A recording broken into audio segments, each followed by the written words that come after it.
Previously, in the haunted town of Ravenswood, the murders mounted, the numbers counted, and the truth refused to stay buried. Now, in part 2, the nightmare deepens. The killers step into the open, the rituals grow darker, and the final page begins to write itself. Welcome back to Dark Pulse, where every secret has a price.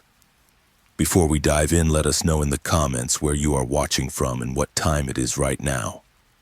And make sure you're subscribed, because the truth will not wait.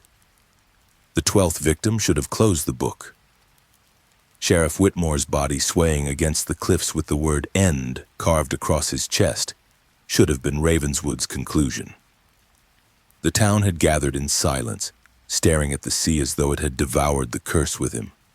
Some wept, some prayed, some even laughed nervously, daring to believe it was finished. But Detective James Calloway had not believed it. Neither had Ramirez. They had seen too much and read too many brittle journals, traced too many bloody numbers carved into parchment and skin. The prophecy had been written as a circle, not a line, and circles never end.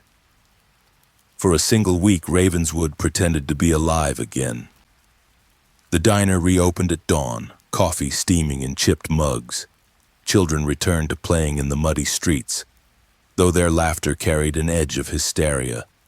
Men fished again, their nets heavy, their eyes darting toward the horizon.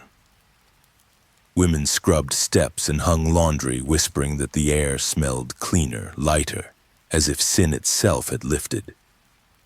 But beneath the surface, the fear had not died. It had only gone quiet, like the sea before a storm. On the 8th day after Whitmore's death, Calloway walked the harbor with Ramirez at his side. The gulls wheeled above. The water lapped against the rocks. It should have felt ordinary. It did not. "Do you feel it?" Ramirez asked softly. Calloway lit a cigarette, inhaled deeply, exhaled into the salt wind. "Like something watching." She nodded. "Like the cycle is waiting for breath." Calloway flicked ash into the water. "Then we stop waiting. We pull it out of the shadows before it takes the 13th. Her voice trembled. "If there is a 13th. He gave her a look sharp enough to cut. "There is always a 13th. That night, Lou's diner buzzed with uneasy chatter. "They said it's over," one man insisted. 12 always closes the circle. My grandmother told me. Her grandmother told her the killings stop." "Then why can't I sleep?" another snapped. "Why do I see faces at the window every night?"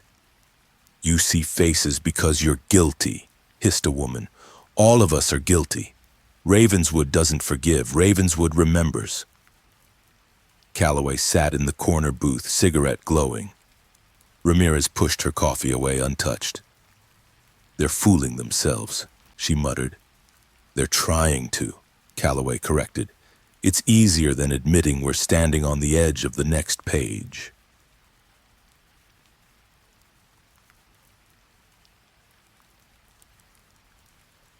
The first sign came on the 9th night. A farmer found his sheep gutted in neat symmetrical lines, their bodies arranged in a circle at the edge of his field. At the center of the circle was a wooden cross wrapped in barbed wire, identical to the one that had stood on the church altar during Elijah Cole's murder. The farmer fainted on the spot. By morning, half the town had gathered to stare at the carnage. Ramirez crouched over the circle, her gloves slick with blood. "It's ritual, not random slaughter. This is a rehearsal." Calloway's cigarette trembled. "Then Ravenswood is clearing its throat before it sings again." And the second sign came on the 10th night. Children whispered of shadows standing at the edge of the playground near the schoolhouse. They said the swings moved though no wind blew, that voices hummed lullabies no mother had taught them. Calloway and Ramirez patrolled the yard, flashlights slicing the dark. The swings swayed, the seesaw rocked, and written in chalk across the cracked blackboard inside the abandoned classroom were the words, History repeats. Ramirez's breath caught. They're telling us outright now. Calloway exhaled smoke, his face a mask of stone. Then the next history lesson will be written in blood. The third sign came on the 11th night. A deputy failed to report for duty. His body was found at dawn, hanging upside down from the bell tower. His throat had not been cut, nor his chest carved. Instead, his eyes had been gouged out, his sockets stuffed with pages torn from Whitmore's journals. Pinned to his shirt was a single scrap of paper with the words, "The cycle opens." The town erupted. "They promised it was over," someone wailed. "They lied," another screamed. "Burn the records," a third shouted. "Burn everything." But the killers had already set the fire, and it was inside Ravenswood. Back at the station, Calloway slammed his fists on the table, sending Polaroids scattering. "They want us to know. They're not hiding anymore." Ramirez's eyes were glassy.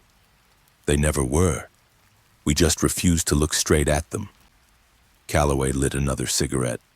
"Then we look. We stare until Ravenswood itself blinks." The townspeople turned their suspicion fully on the detectives. "You brought this here," someone shouted in the square. "Not until you came did the killings begin again." "You're the 13th and 14th, another spat. "The cycle will take you both and then it'll end."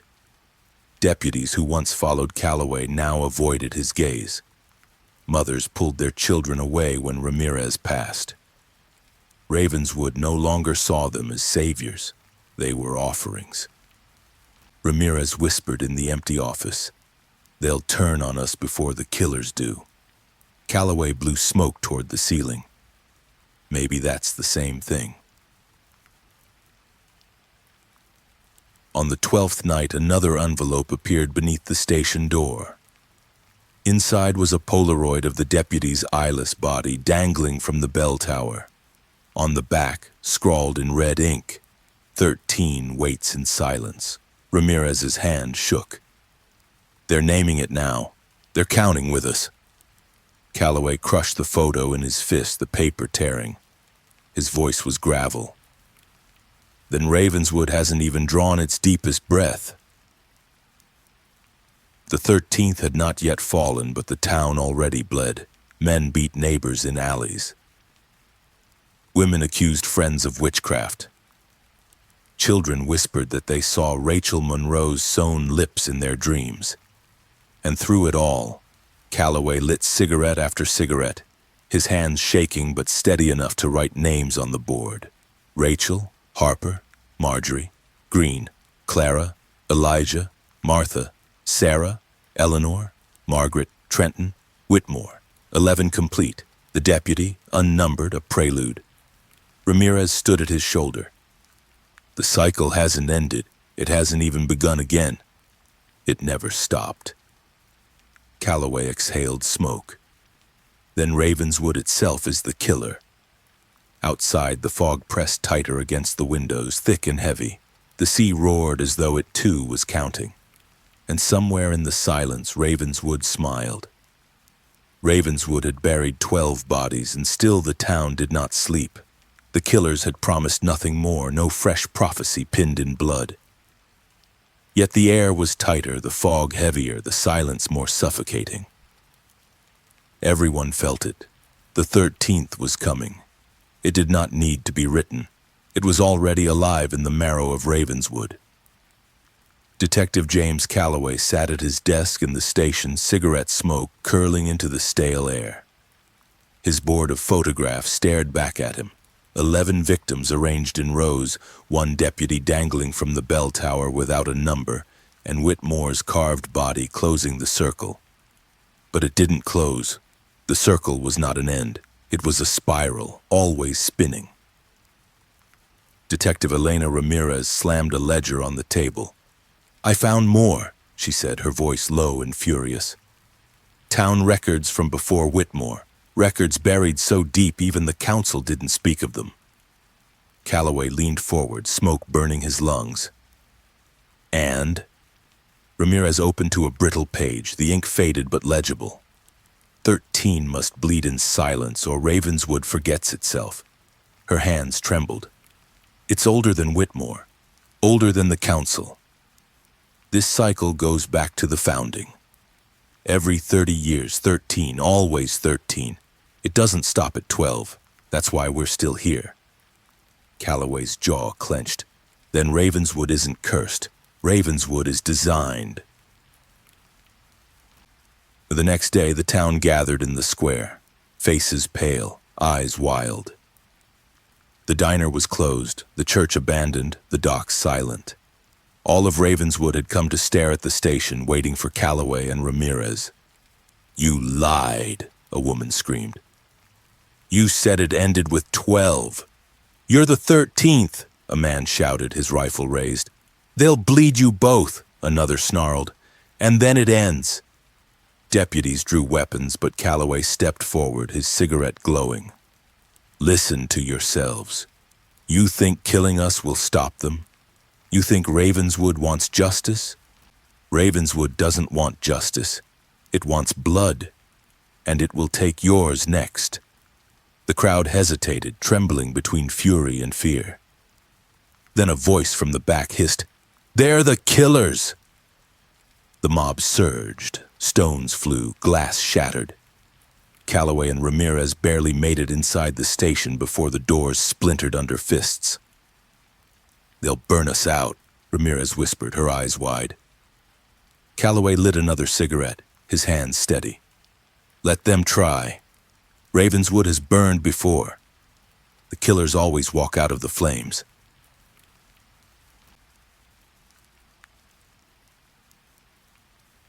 That night, the 13th prophecy arrived without words.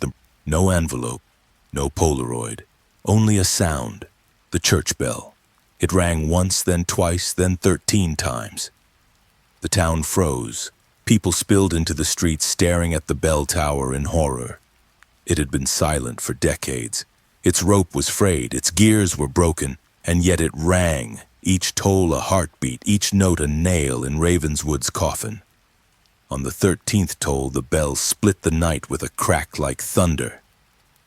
Silence followed. Then the screaming began. At dawn, the 13th victim was found. Abigail Moore, the town's seamstress, her body draped across the church altar. Her chest had been stitched shut with thick black thread, the seams crude and ragged. Her mouth had been filled with ashes, her eyes painted over with white chalk. Across her forehead, carved into the skin, was the number 13. The crowd wailed, mothers fainted, men tore at their hair. Ramirez's voice broke as she covered her mouth. "They made her the number. They're not hiding it anymore. They're telling us outright." Calloway lit his cigarette with shaking hands. "Then Ravenswood has just turned the page, and this book never ends." The town rioted, shops burned, houses were ransacked. Some swore the killers were the Whitmores, others screamed the killers were the detectives. Gunfire split the night. Ravenswood devoured itself while Abigail's body lay cold in the morgue. Calloway and Ramirez barricaded themselves inside the station, journals spread across the desk, maps pinned to the walls. "Every 30 years, Ramirez whispered, pointing to dates scrawled in faded ink. 13 in 1894, 13 in 1924, 13 in 1954, and now us. Every generation feeds Ravenswood." Calloway's cigarette smoldered in the ashtray. "Then the cycle doesn't close at 13, it restarts over and over." Her eyes met his. "Then how do we stop it?" He exhaled smoke. "By ending Ravenswood itself."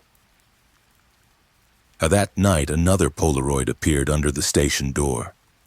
Abigail Moore on the altar, stitched and numbered.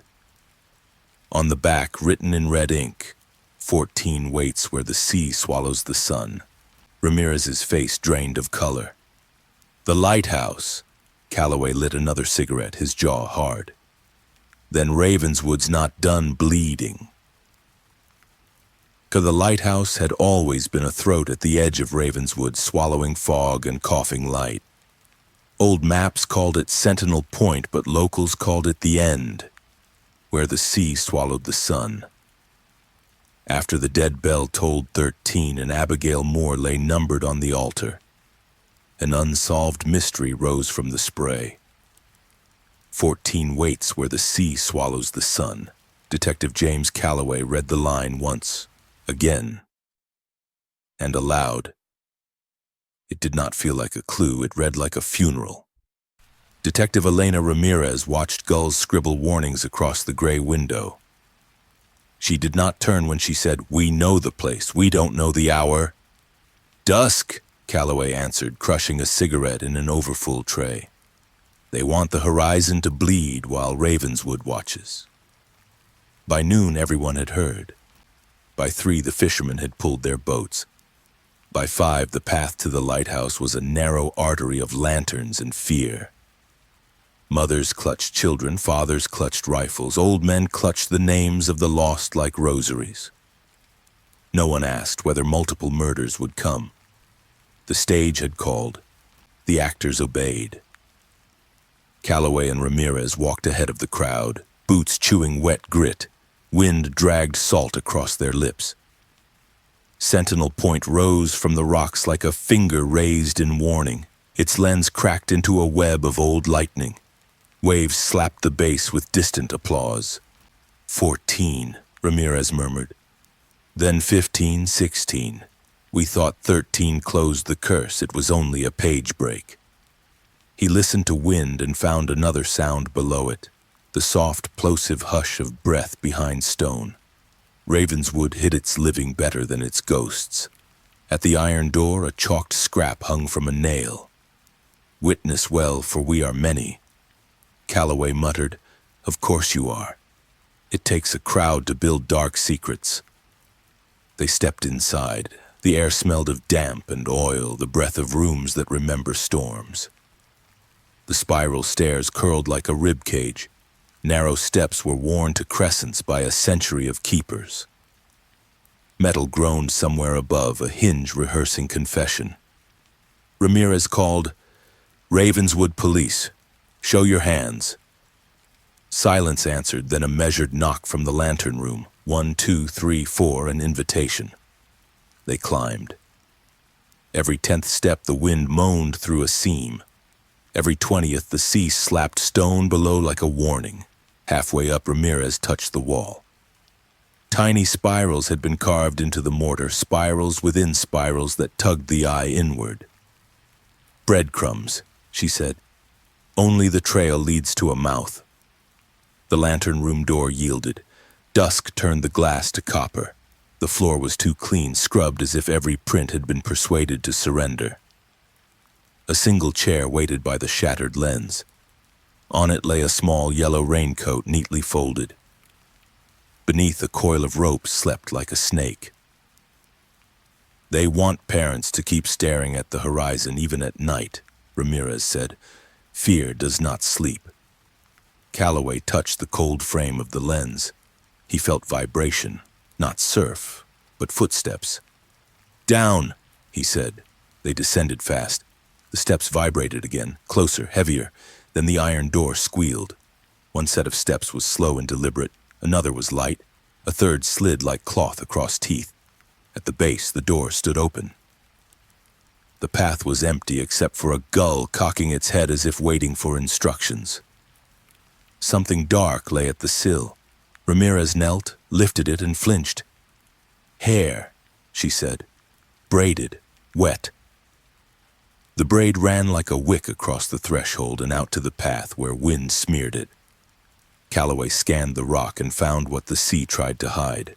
A body lay wedged in a cleft, surf taking little bites from its coat. Blue dress, bare feet, pale hand, palm up, lines packed with black sand. They dragged the body higher. Fiona Pike, young, quiet, the caretaker's niece who kept the keys and the weather journal, stared at the clouded sky. Her mouth was not sewn, her throat was not cut, her chest was not opened. Instead, both wrists were slit, heavy net bound her elbows, rope tied her ankles in a sailor's bend. Across her brow, waterproof ink had written one word: guide.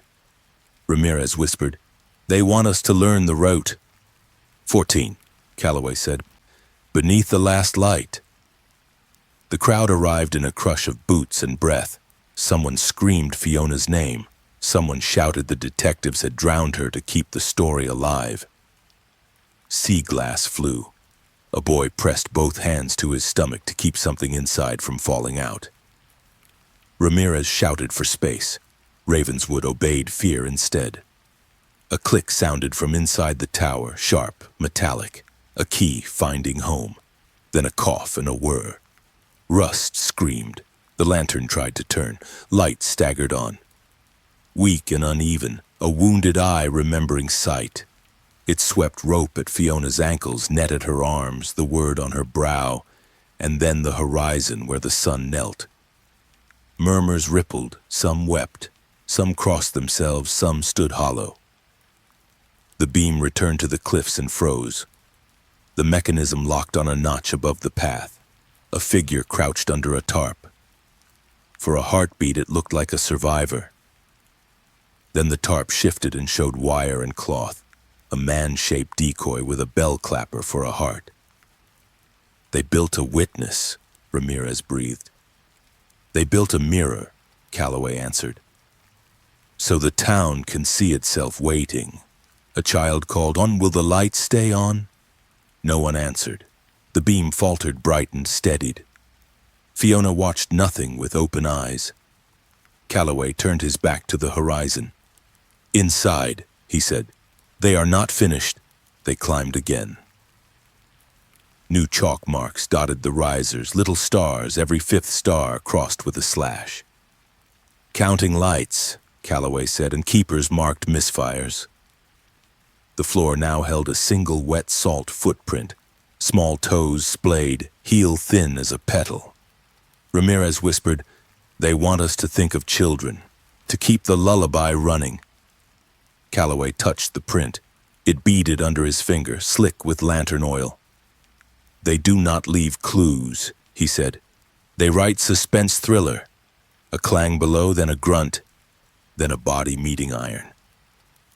The crowd had surged. The butcher who sold only rumors had slipped. The beam froze again, not on the injury, but on a new shape on the far cliff. A figure standing arms wide, head tilted as if listening to stone. The light moved on. The shape was gone. They hurried down. The door had swung shut. Wind dragged kelp across the sill like a sentence. The beam skimmed the path and caught a brass hook hammered into a crack. A pretty knot, a coil of line paying into foam.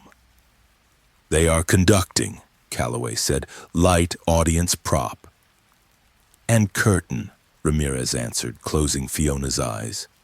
By full dark, the crowd had thinned from exhaustion, not relief. A few stayed and watched the beam circle, flinch and steady. Gulls slept on dry shelves. The sea kept speaking its one-syllable word. Without an envelope, the act resumed. The light hiccuped to black, then returned stronger like confession shouted. It swept the horizon, then dragged itself hard to the notch. The decoy had moved. It now stood at the rail, bell clapper swinging, rope over one shoulder like a pilgrim's sash. A laugh bubbled and curdled when the decoy turned and dropped. Line paid smoothly, then snapped taut. The dummy hung and swayed, the clapper beating a tiny, brave bell. "Practice," Ramirez whispered. "Preview," Calloway said. The beam slid and found a new shape on the outer stairs, a living figure hooded and bound, shepherded by two shadows. The crowd gasped and shifted nowhere. Pistols rose, waves slapped rock like applause. On the platform, the hood slipped enough to show a jawline Calloway knew, a small scar catalogued weeks ago. "Eddie Kearns," the butcher groaned. Someone hissed that justice had arrived. Someone else shouted the detectives had staged it. The lantern washed the scene white. A knife lifted, a coil of line rose. Eddie bucked. A boot found his back, the cord at the hood cut. His eyes met the town, then the sea, then the light. Calloway fired and knocked the knife to the rail. Ramirez fired and bit wood. The shadows moved like ink across water, quick and unafraid. The light hiccuped. "Down!" Calloway shouted. They ran into air that smelled of hot metal and old rain. At the platform, the shadows had slipped into the roof's ribs. Calloway cut Eddie loose and shoved him toward the steps. "Run! Don't look back!" He made 10 steps before a fifth shadow, one they had not counted, reached through the slats and hooked his ankle. Eddie fell. A noose rose like a question and fell around his throat. The line snapped tight. His body snapped with it. The light returned and washed the proof. Not sacrifice, not yet, but rehearsal grown cruel. Eddie dangled 3 steps below the platform, toes scraping blind air. He kicked once, twice, then slowed. Ramirez leapt, caught the line above the knot, and hung full weight. Wood moaned. The rope held. Calloway shot the pulley. Sparks jumped. The line dropped a hand's span. Eddie coughed a stone back into breath. Calloway climbed the rail, reached the knot, dug with his knife until the rope's pride failed. Eddie fell in a tangle and hit Wood hard. Ramirez crashed beside him. The light swung wide, found sea, and returned as if relieved they still counted as a shape. The crowd made noise without words.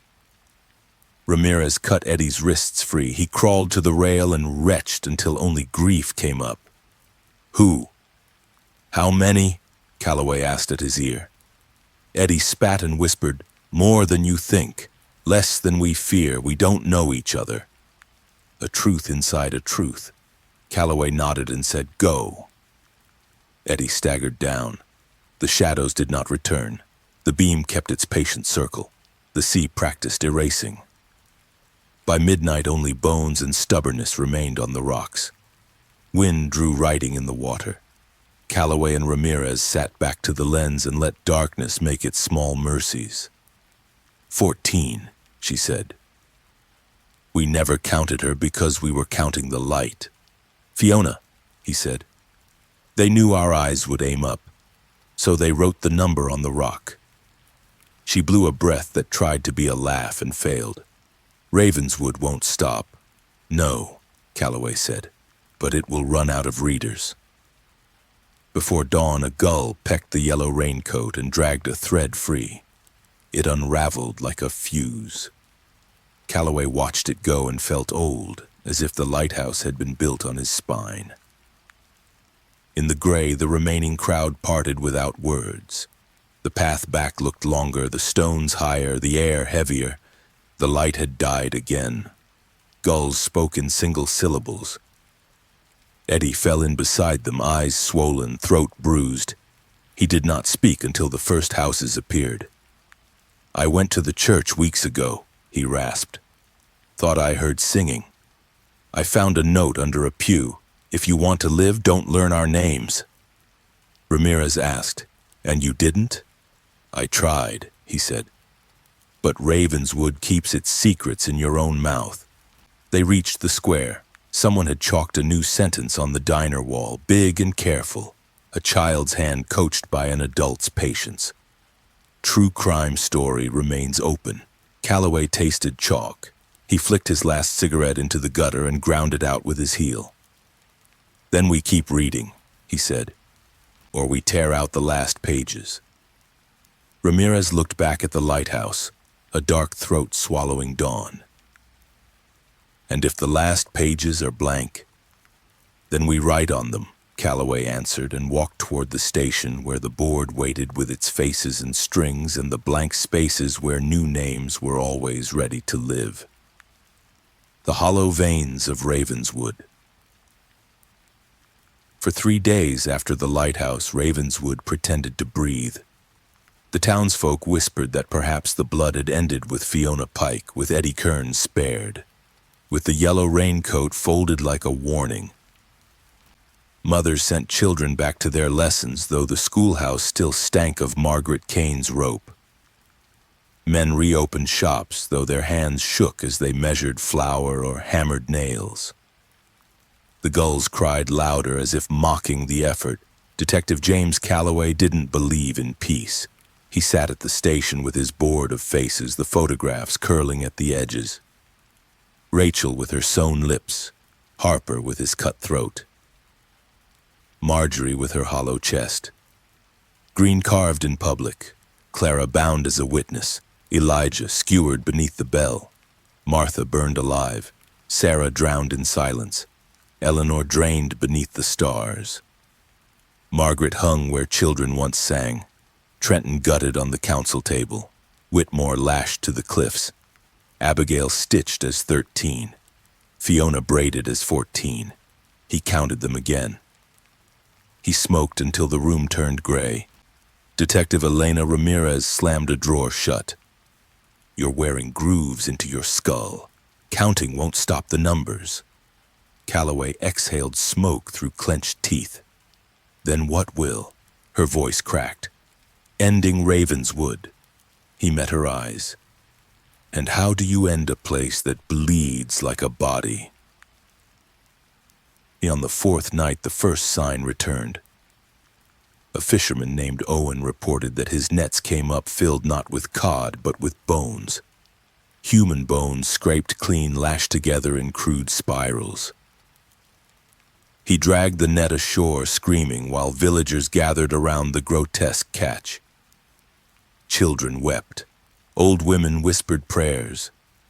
Someone spat that the detectives had planted it. Calloway and Ramirez stood over the heap of bones, lantern light flickering across hollow sockets. Ramirez's stomach turned. How many bodies make this many spirals? Calloway flicked ash onto the sand. More than Ravenswood can bury. Less than Ravenswood remembers. Pinned inside the net was a slip of oilskin, scrawled in red. The tide carries secrets. The tide carries us. The town square filled again, suspicion gnawing like rats. They're still here, one man roared. The killers never left. They're us, a woman shrieked. They've always been us. You don't know that, another argued, pointing at the detectives. Maybe it's them, outsiders. They brought the death. Stones flew. A deputy was struck on the temple. Calloway fired into the air, his voice cracking the madness. You think killing us will silence the sea? The sea already knows your names. Ravenswood already wrote you into its book. But the crowd was deaf to reason. Fear was louder than truth.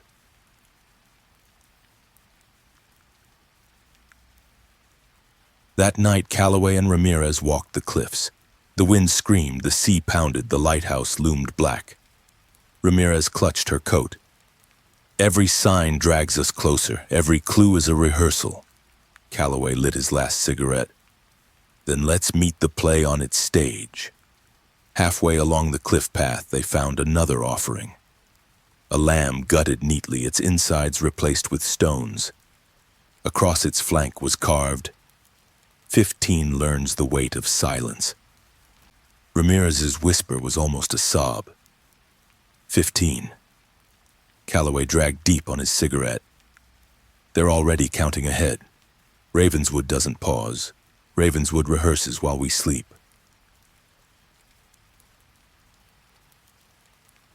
At dawn, the Whitmores fled. The family left their farmhouse abandoned, shutters banging in the wind, doors unlocked. Inside, Calloway and Ramirez found boxes of journals, ledgers, maps, records of every oath the council had sworn, every burial hidden, every missing child written as a line item. Ramirez spread the papers across the floor, her hands trembling. This isn't corruption, this is devotion. They believed the murders fed the town, fed its survival. Calloway stared at the ledgers. Each entry was written like a prayer. One must drown, one must burn, one must hang. The sea will swallow the debt. His cigarette burned his fingers. He didn't feel it. Ravenswood isn't cursed. Ravenswood is obedient. By evening, another Polaroid slid beneath the station door. Abigail Moore again, but altered. Her stitched body painted over with black ink so only the number 13 remained visible. Across the bottom in red, the circle is not closed.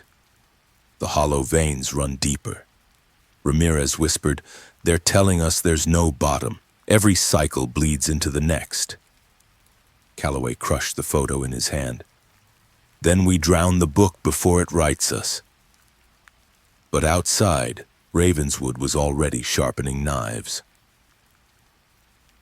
The first murder after Fiona came quietly. A boy named Caleb went missing on his walk to the docks. By dusk, his body was found in the graveyard laid across the Whitmore headstone.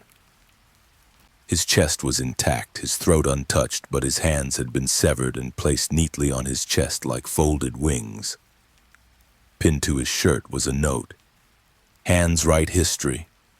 Hands write silence." The crowd screamed. Mothers tore their hair. Fathers demanded blood. Some shouted the Whitmores had returned to finish the cycle. Others turned on the detectives, snarling that Caleb's blood was on their boots. Calloway stared at the boy's pale face, his small, severed hands. 15, he whispered. Ramirez's knees buckled. God help us. That night, the mob came for the station. Torches waved. Stones shattered glass. Bullets cracked wood. Calloway and Ramirez dragged filing cabinets against the doors, smoke filling the air as papers burned. Ramirez loaded her pistol, her hands trembling. "They'll kill us, James." He lit another cigarette from the fire. "Then we'll die where Ravenswood ends." The mob battered the doors until dawn, but the killers struck first. A scream split the square. A torch flared, and there, hanging from the diner's signpost, swayed another body. Elias Turner, the town clerk, his throat slit, his body inverted, his ledger pages stuffed into his mouth. Across his chest, carved deep, 16 keeps the count. The mob froze, fear swallowed rage. They fell to their knees, whispering prayers. Ramirez whispered, 16. Calloway's cigarette burned low. The book keeps writing. The 16th body dangled from the diner's signpost until dawn painted the square with blood-colored light. The townsfolk gathered silently, their faces ash-gray, their eyes hollow. They had wanted vengeance. They had wanted justice. But the killers had given them scripture instead. Elias Turner, the clerk who had signed more death certificates than anyone else in Ravenswood, hung inverted, his mouth crammed with ledger pages, his chest carved with the words, 16 keeps the count. Detective James Calloway stood beneath the corpse, his cigarette trembling between his fingers. "They're not killing at random anymore," he muttered. "They're killing to mark, to remind." Detective Elena Ramirez's voice was raw. "They're killing to prove that Ravenswood is the story and we're just the punctuation."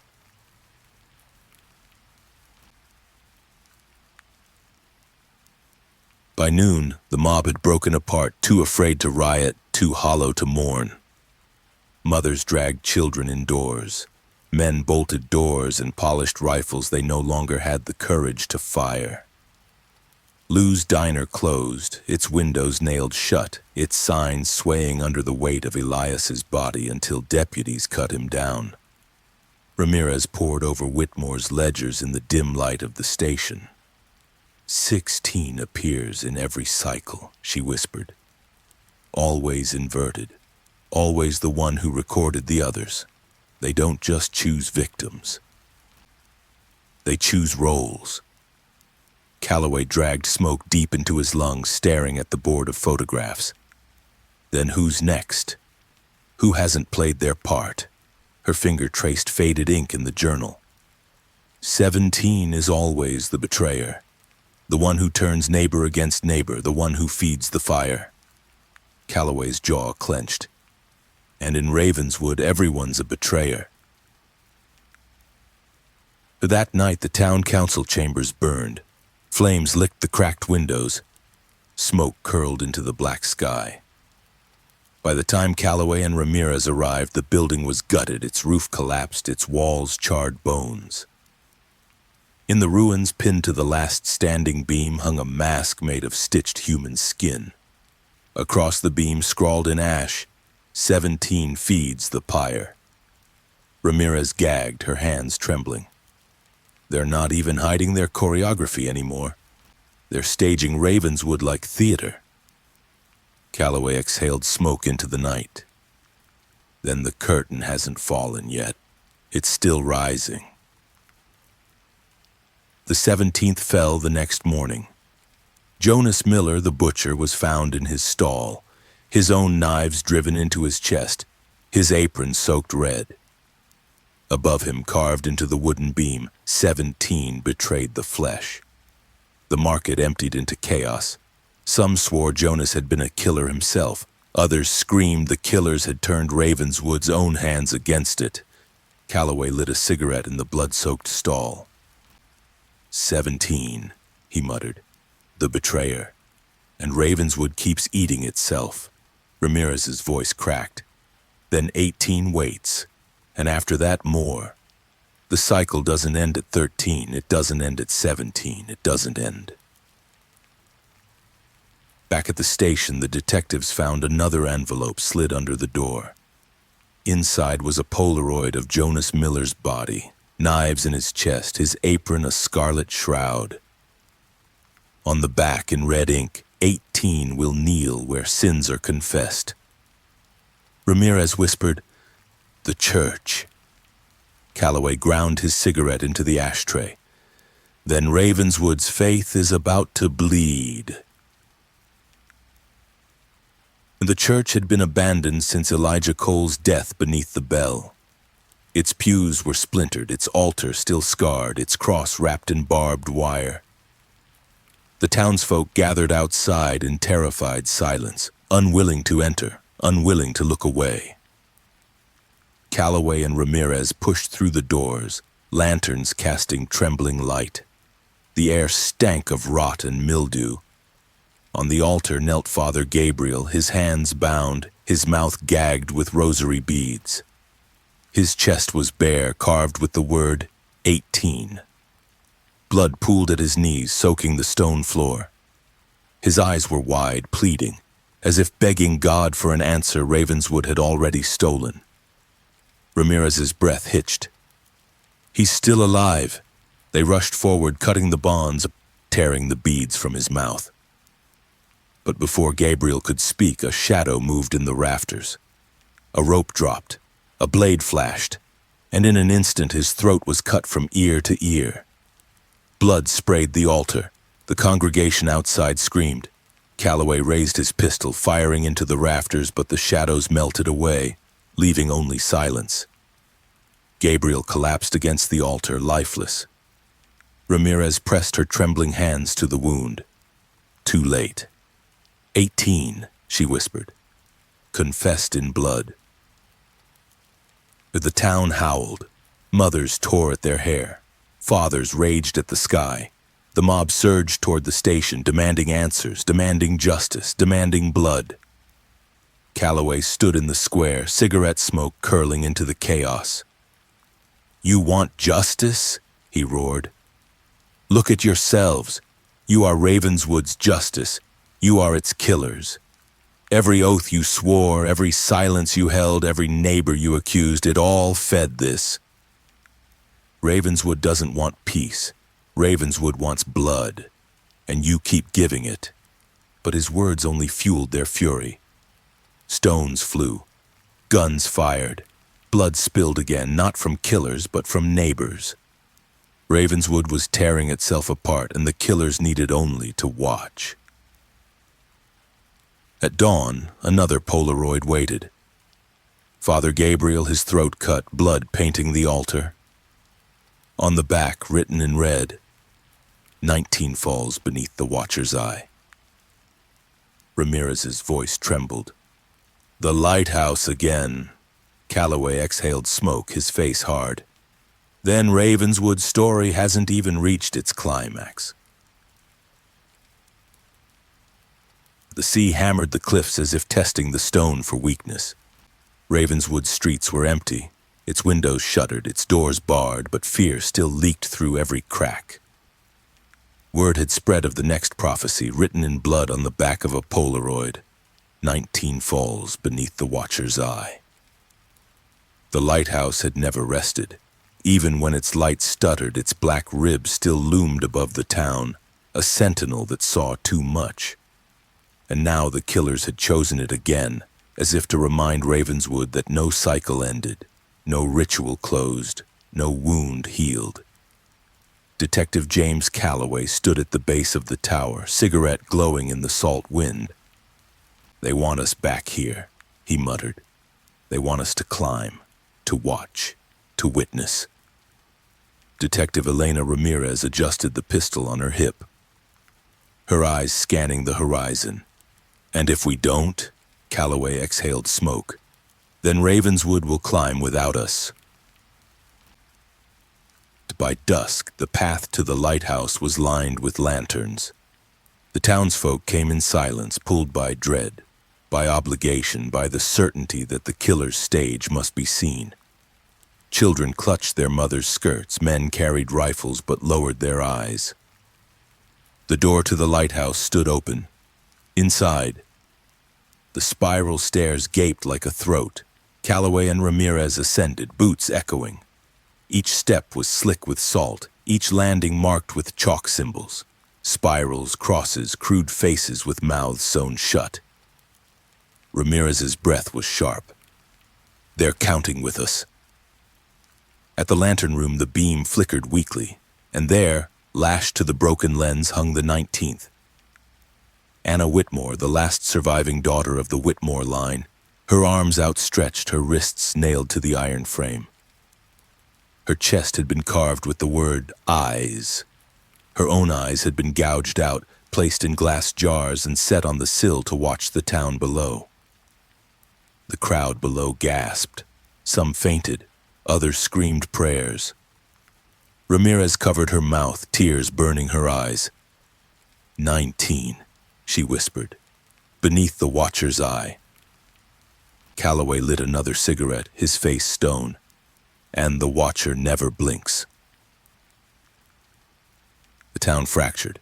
Some said the Whitmore's bloodline was the curse itself, and now it was ended. Others swore the killers would not stop until every family had paid. Suspicion turned rabid. Neighbors accused neighbors. Brothers accused sisters. The square became a pit of claws. Back at the station, Ramirez spread Whitmore's journals across the desk. "It never ends," she said, her voice cracking. "Every cycle bleeds into the next. Every number carries forward. We thought it was 12, then 13, then 17, now 19. Ravenswood doesn't count victims.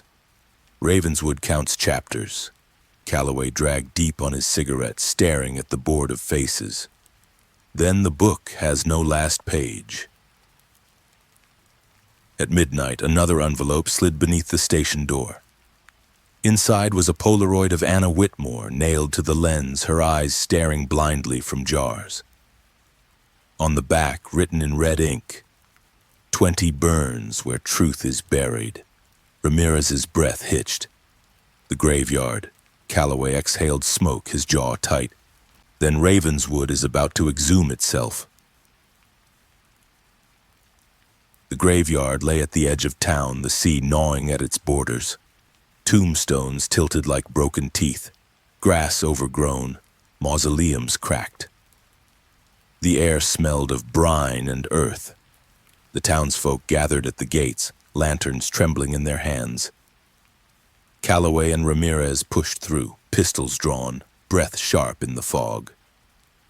At the center of the graveyard, flames licked the night. A pyre had been built atop the Whitmore family plot, and on it burned the 20th victim. Deputy Harris, one of their own, bound to the wood, his body engulfed in fire. His screams had already died, his flesh crackling, his bones glowing red. Across the headstone beneath the pyre, written in ash, were the words, 20 burns where truth is buried. The crowd wailed. Some fled. Others fell to their knees. Ramirez's voice shook. They've turned on us. They've taken the deputies. Calloway dropped his cigarette into the dirt. Then none of us are safe. Not even the ones who carry the law. Back at the station, the mob came again.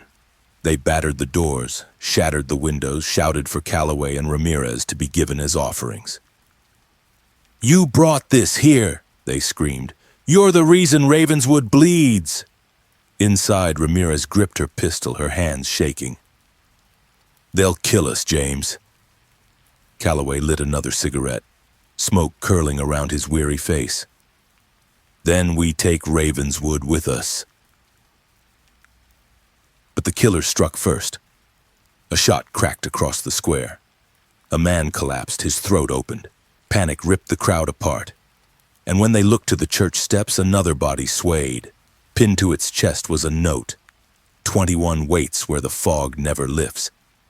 Ramirez whispered, the marsh. Calloway exhaled smoke, his voice gravel. Then Ravenswood's next stage is already set. The marsh keeps the count. The marsh had no hour. It breathed in one long, slow exhale, and the fog that clung to its reeds never thinned enough to admit a morning or an evening. People in Ravenswood said the marsh remembered every footstep and every promise. It swallowed oaths the way the sea swallowed bones. After the note that read, 21 waits where the fog never lifts, the town's fear began to move like water, breaking around stones instead of stopping. No one went alone anymore. No one went without leaving a scrap of fabric on a nail by the square, as if the marsh might accept a token in place of a life. Lou's diner brewed coffee for men who would not drink it and mothers who could not stop. Someone chalked on the door, "True crime story never closes." Someone else crossed it out and wrote, "Dark secrets keep breathing." The chalk smeared in the fog until both warnings were the same word, stay. Detective James Calloway stood at the mouth of the boardwalk with Detective Elena Ramirez listening for the marsh's answer. It gave them the same one it always gave, a wet hush like a secret pressed to a mouth. Lanterns bobbed behind them as deputies arranged a staggered line, and the few townspeople brave or foolish enough to follow kept their distance. The lighthouse loomed faint on the horizon, a dead star behind ribs of fog. They'll want dusk, Ramirez said. They always choose a sky that knows how to look away. They already chose the ground, Calloway replied. We go now. Their boots thudded on the planks, then softened where green-black moss made a quiet carpet. The boardwalk curved and split, then curved again, the paths like veins snaking deeper. Calloway stopped at a junction where 3 roots spilled into gray. A small wreath of reeds hung on the post, tied with red twine, a charm from the fishermen. It had been cut and retied with a poor knot, one that hurried hands make when the heart is louder than the head. Trail makers, Ramirez murmured, or trail keepers. At the next bend, they found the first sign. Someone had stacked river stones into a small tower 6 high, each painted with a symbol. An eye, a spiral, a bell, a hook, a flame, a star. The 7th stone had been split, and on its cleaved face a smear of ink spelled "We." Calloway touched the cold paint with a gloved finger. They never tire of announcing themselves. Unsolved mystery, Ramirez said so softly it might have been to herself, but not unsolved to them. The marsh widened, breathing water between hummocks of grass, and the boardwalk lifted over a pool that looked as though it would never end. The lantern light made the surface ripple like a throat swallowing. Calloway scanned the verge and saw threads of cloth caught in the sawgrass. Tiny flags at knee height, a child's yellow ribbon, a strip of blue apron, a fray of burlap. Breadcrumbs, but for fear instead of hunger. The path ended at a skiff moored to a piling with a brand new rope. The oars lay inside, blades damp. On the thwart sat a jar with a screw-top lid. Inside floated a single silver button that looked like a small moon. Ramirez frowned. "Uniform. Clerk's jacket," Calloway said. "Elias Turner wore silver. They're sewing pages with buttons now." "What does that stitch spell?" she asked. "Continue." They pushed off. Water pushed back. Reeds clicked softly like teeth biting down. In the fog, sound traveled strangely. Voices were nearer and farther in the same breath.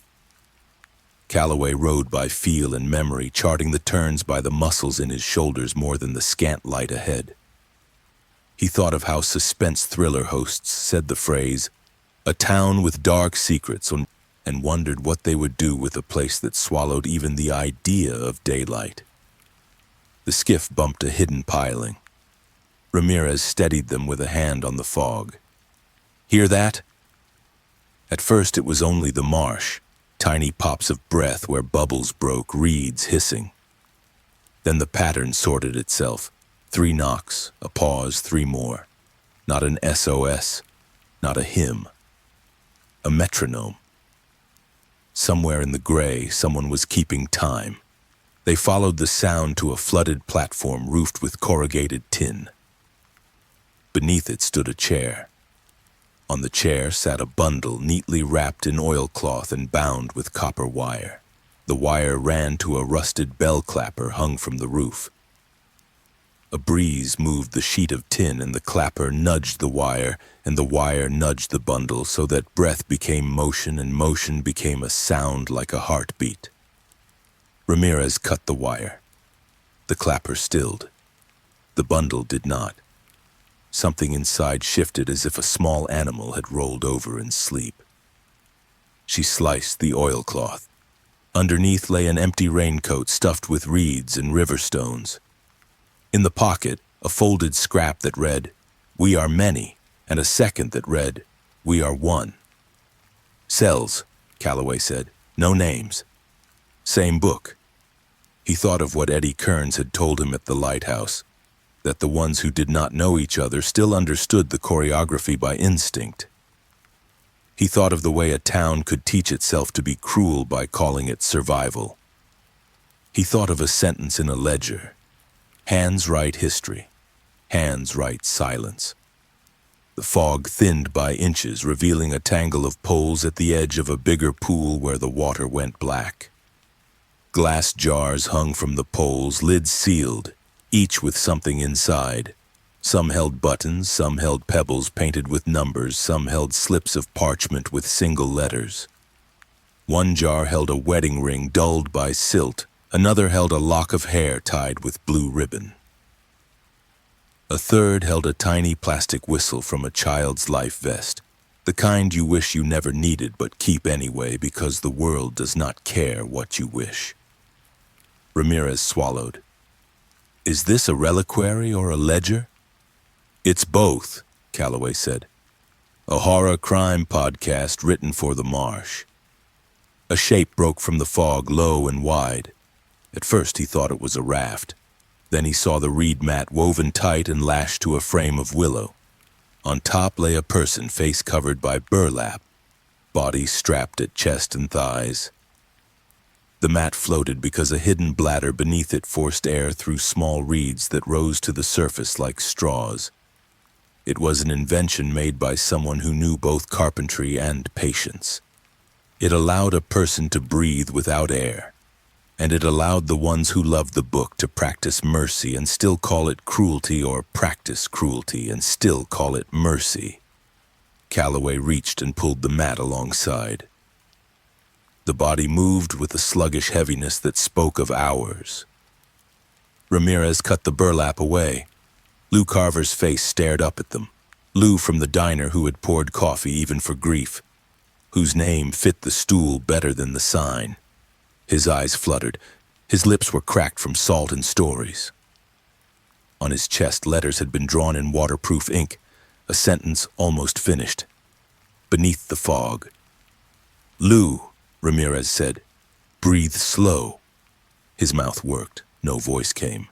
He tried again, and a ragged whisper scraped free. "They don't know each other." "We know," Calloway said. "We're here. Tell them, stop. We are trying." He wept without tears, the marsh having already taken most of his water. "Coffee," he said, "a fragment of life. Tell them the pot, still on." Ramirez cut the straps. Together they rolled him into the skiff. The bladder under the mat burped, then sighed as if telling a joke only the reeds understood. Calloway searched for a note and found one stuck under a coil of willow. 21 kneels where fog cannot lift. The word kneels was underlined twice. The skiff rocked with their shared anger. They rowed hard. The marsh leaned against them. Calloway heard the metronome again, fainter now, tucked into the far side of the pool. 3 knocks, a pause, 3 more. He counted without wanting to, and by the 20th knock the fog parted enough to show a knee-deep shoal of grass. In the center of the shoal, a crossbeam had been built out of driftwood. From it hung a small bell of tarnished brass. Beneath the bell, a platform waited like an altar for a sacrifice. A sign had been nailed to the beam. "Kneel." "Not today," Ramirez said. But the marsh did not belong to them. It belonged to its script. Men in rain slickers stepped from the fog, 3 at once, then 4, then 1 behind them. Their masks were simple, burlap with eye holes stained dark from hands. They carried no guns. Each held a length of rope and a length of silence. Calloway did not have enough bullets for this many shadows that believed the book loved them. He lifted his pistol anyway, and the men did not flinch. They had come to stand, not to fight. They believed the fight was already won because the ground was on their side. "Turn around," one said. "This is not your chapter." "It is if I am reading," Calloway replied. Another stepped closer. "You won't understand the ending. Maybe I don't want to. Maybe endings in Ravenswood mean beginnings." Lou stirred in the skiff, breath catching. "Coffee," he whispered again, as if clinging to the word could warm him. The nearest slicker turned his head. For a moment the marsh showed him as a man and not a mask. He flinched, as if surprised by the shape of pity. Then the bell above the shoal moved in an invisible wind, and pity lost. Ramirez raised her pistol and said, "You put down the rope, and I don't put you in the water to learn your own sentence." The slicker cocked his head. "We are many. We are one." "And you are cowards," Calloway said. "You hide inside a town that will forgive you because it is afraid to forgive itself." The man laughed without sound. "Dark secrets do not need forgiveness. They need readers." The bell swayed. The marsh drew a breath. The men moved as if answering a stage direction only they could hear. 2 stepped toward the skiff. 2 stepped toward the bell. 1 stepped back into fog to wring time where they could not see him. Calloway fired 3 times, not to kill but to break the choreography. A jar shattered. A rope snapped near the knot. The bell rang once in surprise. Ramirez fired twice, and 1 slicker stumbled, clutching his shoulder as if he suddenly remembered he wore flesh. The skiff lurched as Lou tried to rise. "No," Ramirez said, pressing him down gently. "No more service tonight." Then the marsh did what it always did. It took. The shoal sighed and sank an inch, then 2. The bell swung and struck the small, tarnished clapper. Lou closed his eyes at the sound. Calloway pulled at the oars, but the blades had found weeds that held like hands. The slickers faded, not running, not advancing, simply ceasing to be where eyes could insist on their shape. By the time the skiff scraped the first piling of the boardwalk, The fog had thickened into a wall. Deputies' lanterns bobbed like drowning stars. They took Lou from the boat and carried him over the planks while he muttered receipts under his breath like prayers. The townspeople made way, quiet now because the marsh asked it of them. At the square, Lou opened his eyes and found the sign from his diner in the blur. His mouth tried to smile. "The pot," he said. "Leave it on." Then he slept. Ramirez tucked a blanket around his shoulders. "You don't get to be 21, she told him. "Not if I have to tear out that page." Calloway looked past the crowd to the church. The doors were shut. The bell rope was cut. And yet he thought he saw the tiniest motion in the belfry, as if silence itself had learned to swing. They kept Lou at the station, not trusting any wall that did not breathe with them. Hours crawled. The fog pressed against the windows until it seemed the building sailed on a gray sea. Sometime before dawn, a tap came at the back door. 3 knocks, a pause, 3 more. Calloway raised his pistol and opened. Eddie Kearns stood there, soaked to the bone, eyes like 2 pieces of tide-worn glass. He held a bundle wrapped in oilskin. "Found in the reeds," he said. "For you." Calloway did not take it. "Did you watch them put it there?" Eddie shook his head. "I watched the fog make room." Ramirez unwrapped the bundle. Inside lay a book, not a ledger and not a Bible. A handmade thing sewn with fishing line, bound in leather that smelled of salt. On the first page, a title had been written in a careful hand. "The Hollow Veins of Ravenswood." On the second page, a suspense thriller in 12 movements to be repeated until the marsh forgets its own name. Calloway felt an old ache gather behind his eyes. They wrote it down. Eddie's mouth twitched. They always do, so they can tell themselves it is a plan and not a craving. Ramirez turned pages. Each movement had roles listed, not names. Shepherd, witness, knife, bell, fire, water, clerk, teacher, pastor, midwife, child, counsel, sheriff, seamstress, guide, betrayer, confessor, watcher, keeper, fog.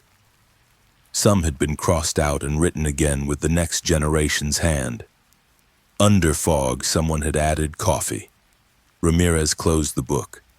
They are recruiting readers, not partners. They keep the cells alone so the story can survive any one arrest. "And any one confession," Calloway said. "An unsolved mystery designed to keep being unsolved because the answers are scattered by choice." He looked through the open door to where the fog held its breath. "Where do we tear it?" he asked the marsh. "Where do we tear you?" The marsh answered with 3 knocks, a pause, 3 more. Calloway almost laughed. "Of course." He wrote a line on the station's dusty window with his finger. "We do not read." Then he erased it with his palm until the print vanished into the fog's own handwriting. At sunrise, Lou woke long enough to ask for sugar. Ramirez stirred 2 packets into a paper cup and blew on it and said, "I know." He drank, and for a moment he looked like a man who had poured mornings for a town that refused to be awake. Then the bell rang in the square, once, then once again, and the fog leaning over the rooftops drew back just enough to show a figure kneeling at the edge of the fountain, head bowed, hands bound behind. A placard hung from a string around the throat. 21. The deputies surged, but Calloway walked. He did not draw his gun, he did not shout. He took the sign gently in both hands and lifted it away from air. No body knelt behind it. The rope was tied to emptiness. The letters looked back at him like calm eyes. He felt relief first, like warm water. Then he felt the thing that waited behind relief. On the back of the placard, a line had been written in ink that had dried in different shades, as if many hands had traced it over years. "We do not need a person to make a number," it said. "We only need readers." Calloway stood very still and listened as the fountain kept speaking its one small word, and the town decided how to hear it. He folded the placard and put it under his arm. "Then we stop reading," he said to no one and to everyone, "and we start burning the books." Across the square, the fog did not lift. It only watched. Calloway breathed once, then said, "We end it here, before Ravenswood writes us again tonight." The placard that read 21 lay folded on Calloway's desk, its creases sharp as blades. It had no blood on it, no body behind it, no victim to bury. Yet it felt heavier than any corpse they had carried from Ravenswood's endless stages. Because this time the killers had not needed flesh. They had only needed a number. Detective Elena Ramirez stared at it from across the desk, her hands trembling. They've stopped killing to count. Now the count itself kills. Detective James Calloway dragged on his cigarette until his lungs burned. They've turned Ravenswood into the victim, and every one of us is already numbered. Outside, the square muttered like a hive. The townsfolk had seen the empty sign. Some believed it meant the curse was broken. Others believed it meant the killers were now invisible. Both groups feared the same truth. Ravenswood could bleed without spilling blood. At dusk, a knock rattled the station door. Not the killer's rhythm, 3 knocks, pause, 3 more, but frantic, uneven. A woman stumbled inside, her face pale, her hands cut from clawing through brambles. "It's my boy," she gasped. "Daniel. He went into the marsh. He hasn't come back." Ramirez rushed forward. "When?" "An hour ago. Said he heard bells. Said he saw lights." Calloway stubbed his cigarette. "Then he's either a witness or a page. Let's move." The marsh greeted them with its eternal hush. Deputies fanned out with lanterns, their lights swallowed by fog. The woman stumbled behind, whispering her son's name as if the reeds might answer.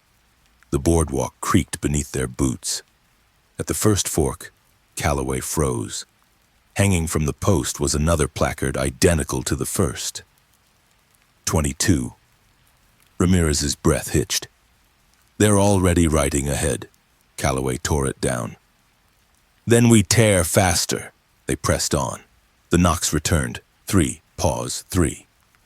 Lanterns swayed. Deputies muttered prayers. At a clearing they found Daniel. The boy knelt on a platform of reeds, his hands bound behind him, his head bowed. But when Ramirez cut the rope, he lifted his face, eyes wide, mouth open. Stuffed between his lips was a slip of parchment. Calloway pulled it free. The note read, "We don't need his voice. We need yours." Daniel sobbed into his mother's arms. No blood. No wound. No death. Only a message, delivered through terror. Back at the station, Ramirez slammed the placards onto the desk. "They're escalating without spilling blood. How do we fight a story?" Calloway lit another cigarette, his hands shaking for the first time. "By refusing to read it, by refusing to let them turn silence into scripture." But even as he said it, the bell tolled from the church tower. Once, twice, 22 times, the town wailed. By dawn, another Polaroid lay at the station door. Not a body, not a victim, just the fountain in the square, its waters dyed red. On the back, scrawled in ink, 23 waits beneath the stones. Ramirez whispered, "The crypts." Calloway exhaled smoke, his face a mask. Then Ravenswood's grave is about to open wider.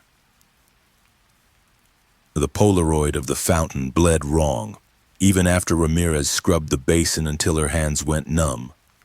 The water kept a pink tint, as if the stone had learned a new color and refused to forget. On the back, in the same tight hand that had numbered so many nights, the line was simple. 23 waits beneath the stones. This was a suspense thriller alive, a horror crime podcast, unrecorded town of dark secrets and multiple murders rewriting itself. Beneath the stones meant the crypts. The old families had carved chambers under the churchyard long before anyone recorded the first oath. Those vaults were where Ravenswood stored what it could not stand to touch and could not bear to throw away. Calloway stood at the lich gate with a ring of keys and a coil of rope while deputies held lanterns like fragile suns. Fog drifted over the graves in ribbons, but the marsh smell did not reach this far. Here the air held iron and damp chalk and the mild sweetness of old flowers left by hands that wanted to be remembered for remembering. "Listen," Ramirez said. He did. No bell, no metronome, only the wet breath of earth and the tiny clicks of beetles in grass. He nodded and walked. The crypt door yawned from the hillside like a cracked mouth. 3 stones framed the arch, each chiseled with a symbol, a spiral, a bell, a star. Someone had rubbed soot into the grooves to make the marks read in the dark. The lock resisted like an old scar. On the second try, the key turned. Cold breath spilled up the steps. They went down carefully. The air cooled with each step until their breath made pale ghosts. Niches lined the walls, bone boxes sealed with lead, names carved in the confident hand of men who believed stone was a promise. At the first turning, a jar glimmered on a ledge, glass clean, stoppered tight. Inside, a folded slip of oilskin. Ramirez lifted it with 2 fingers. The slip unfurled to a sentence in red. "We do not need graves to prove our story." "They're bragging," she said. "They're laying down a rule," Calloway answered. "A town that returns to the stage whenever the audience claps." He kept the rope on his shoulder and the keys in his hand. Keys had weight. Rope told the truth about gravity. He needed both. At the second turning, script appeared on the wall, painted with something that dried plum dark. Not letters, names. Dozens of names stacked in 2 columns like hymns. Some he recognized: Rachel Monroe, Daniel Harper, Marjorie Lane, Thomas Green, Clara Jensen. Others belonged to another century, tight handwriting, letters with tails. At the end of the second column, someone had written a new word, larger than the names above: readers. Ramirez traced the air above the paint. "They're saying it outright now. They don't need killers.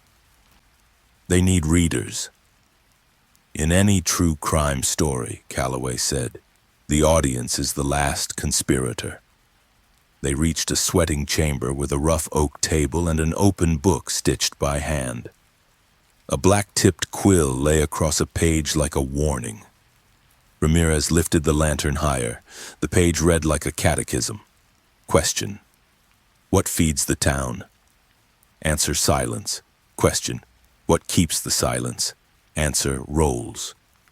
Below, a list of roles they had begun to memorize against their will: shepherd, knife; bell, fire, water; clerk, teacher, pastor, midwife, child, counsel, sheriff, seamstress, guide, betrayer, confessor, watcher, keeper, fog.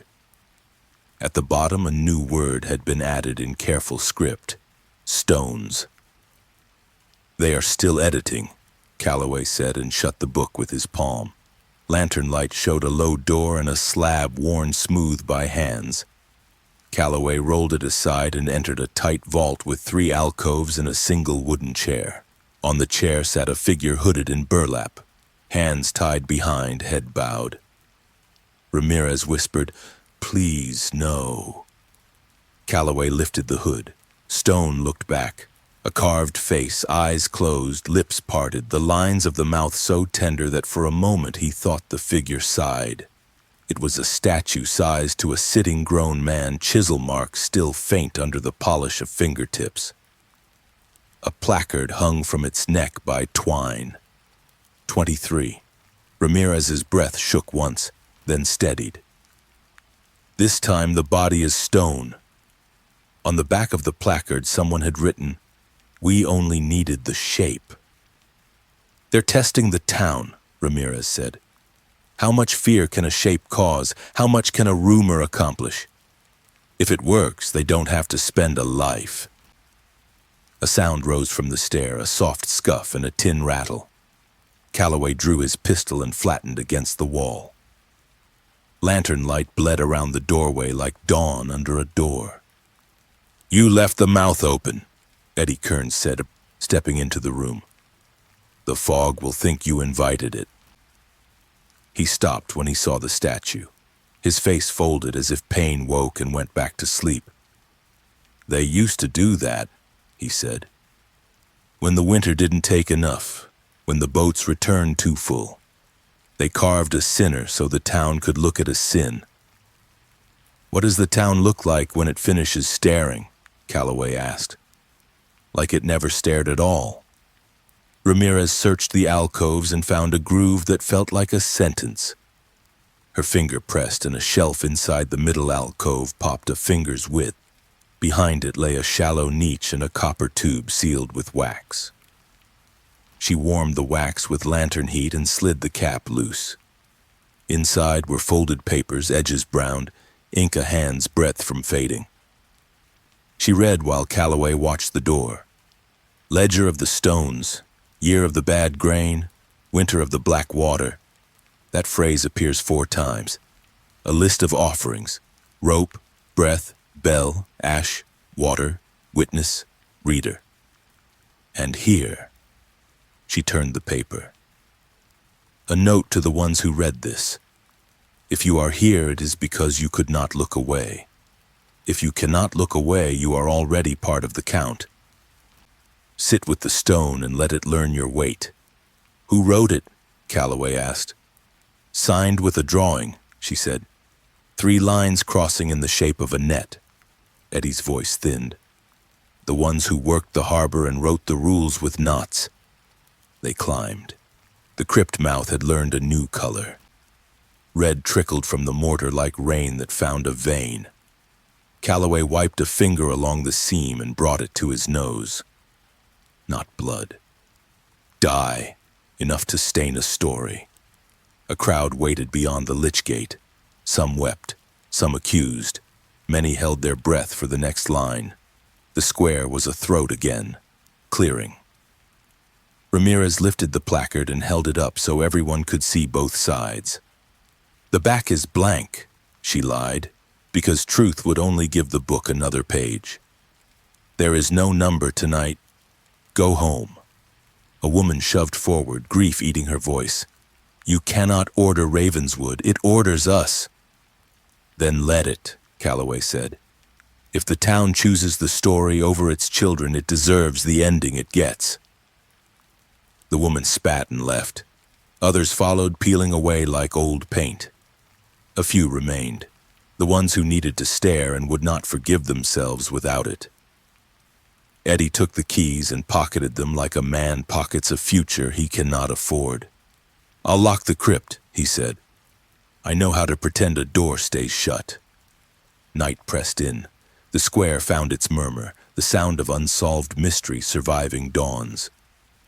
Calloway smoked until his throat hated him and loved him for giving it something other than the story to do. Ramirez wrote notes she did not need in a hand too neat for a town this ragged. They waited for another envelope, and it arrived as it always did, without footstep, without owner, there like fog. The Polaroid this time showed a table, not the diner's counter, not the council slab, a kitchen table. Its surface was scarred, the grain stained by rings from cups and the etch of a child's name carved with a blunt knife.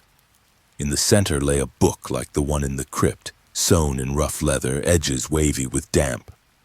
A hand entered the frame from the right, fingertip touching the spine. The finger wore a ring carved with the town's crest, spiral, bell, star. On the back someone had written, "We do not meet at altars anymore." They're meeting at home, Ramirez said.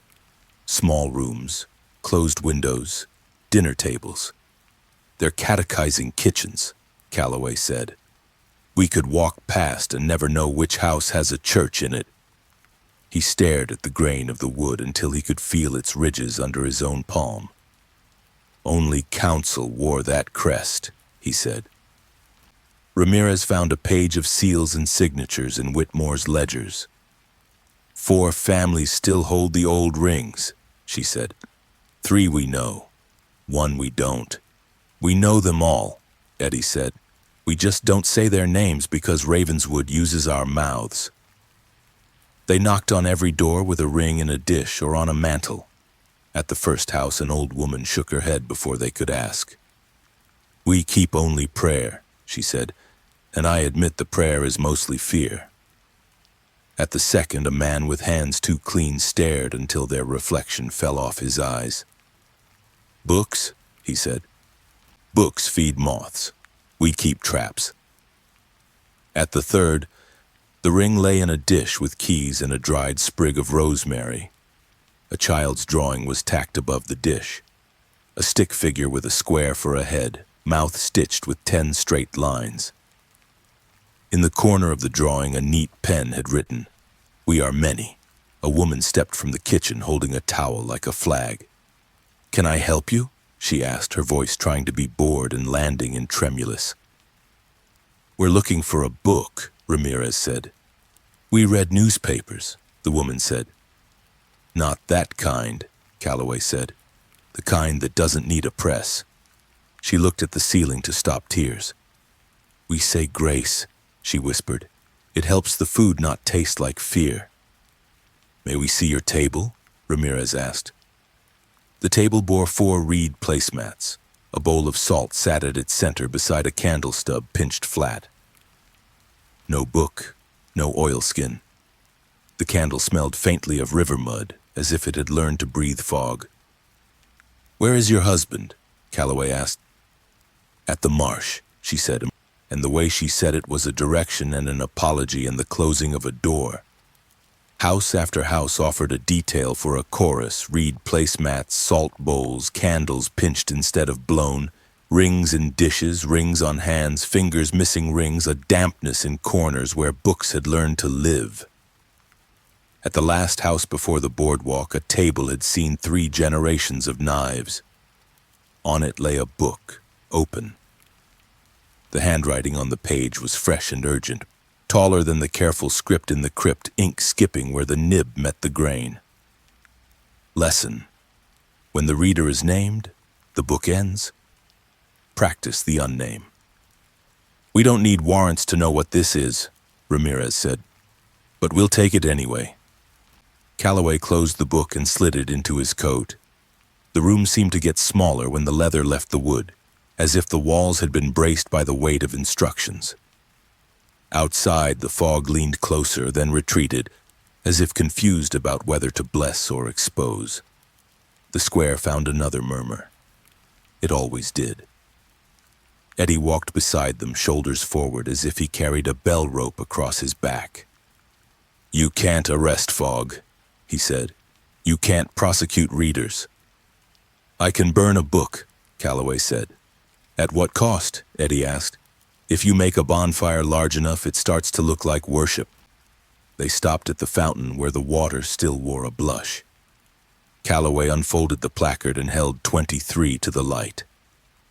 Then he tore it once, twice, again, until the number became confetti. He let the pieces fall into the basin.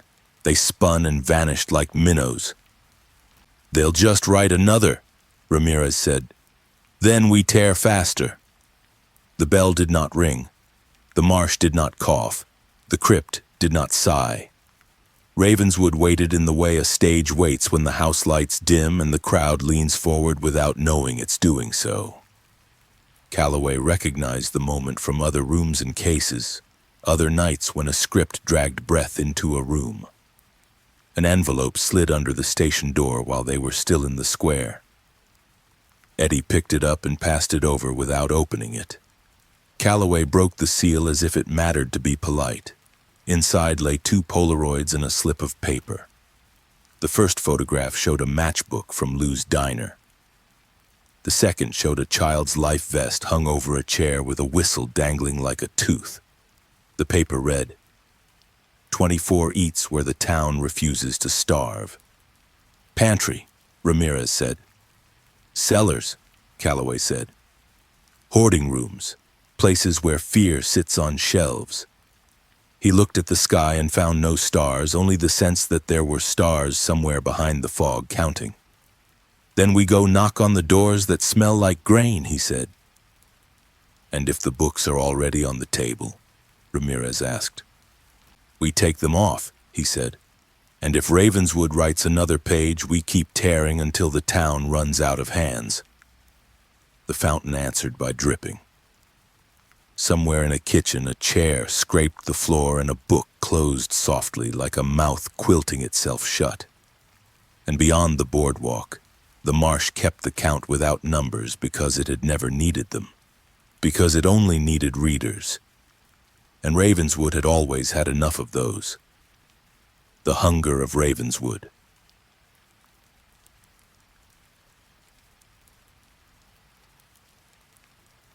The prophecy sat on Calloway's desk like a spoiled meal.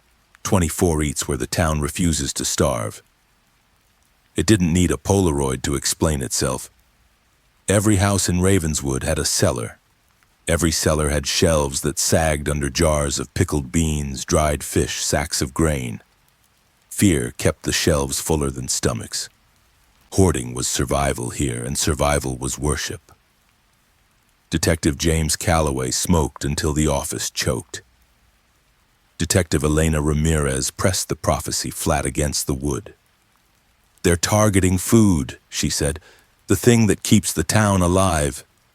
No, Calloway muttered. They're targeting appetite, hunger. The thing Ravenswood won't admit it feels. By nightfall, whispers clung to the square. Some swore the killers would poison the wells. Others swore they would burn the grain stores. Mothers dragged their children from the diner, certain that even a bite of bread might carry the mark of number 24. Lou Carver, pale but alive, limped to the detectives. He set down a jar of beans. Every family has something in a cellar, he rasped. If the killers want to feed, they'll feed there. Ramirez took the jar gently. The lid was waxed and sealed, but on its surface someone had scrawled in red, "Eat." Calloway exhaled smoke. They've already been below. The first search began at the Whitmore farmhouse. Its cellar door hung crooked, hinges split. Inside, the shelves stood bare.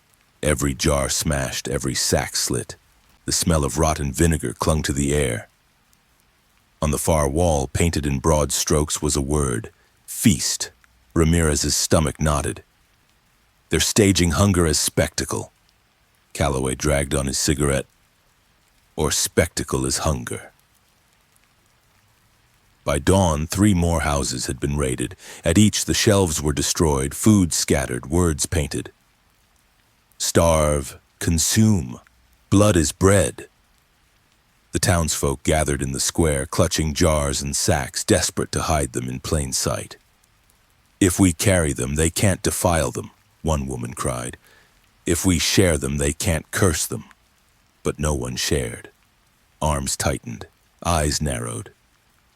The square swelled with suspicion, the hunger of fear stronger than the hunger of bellies.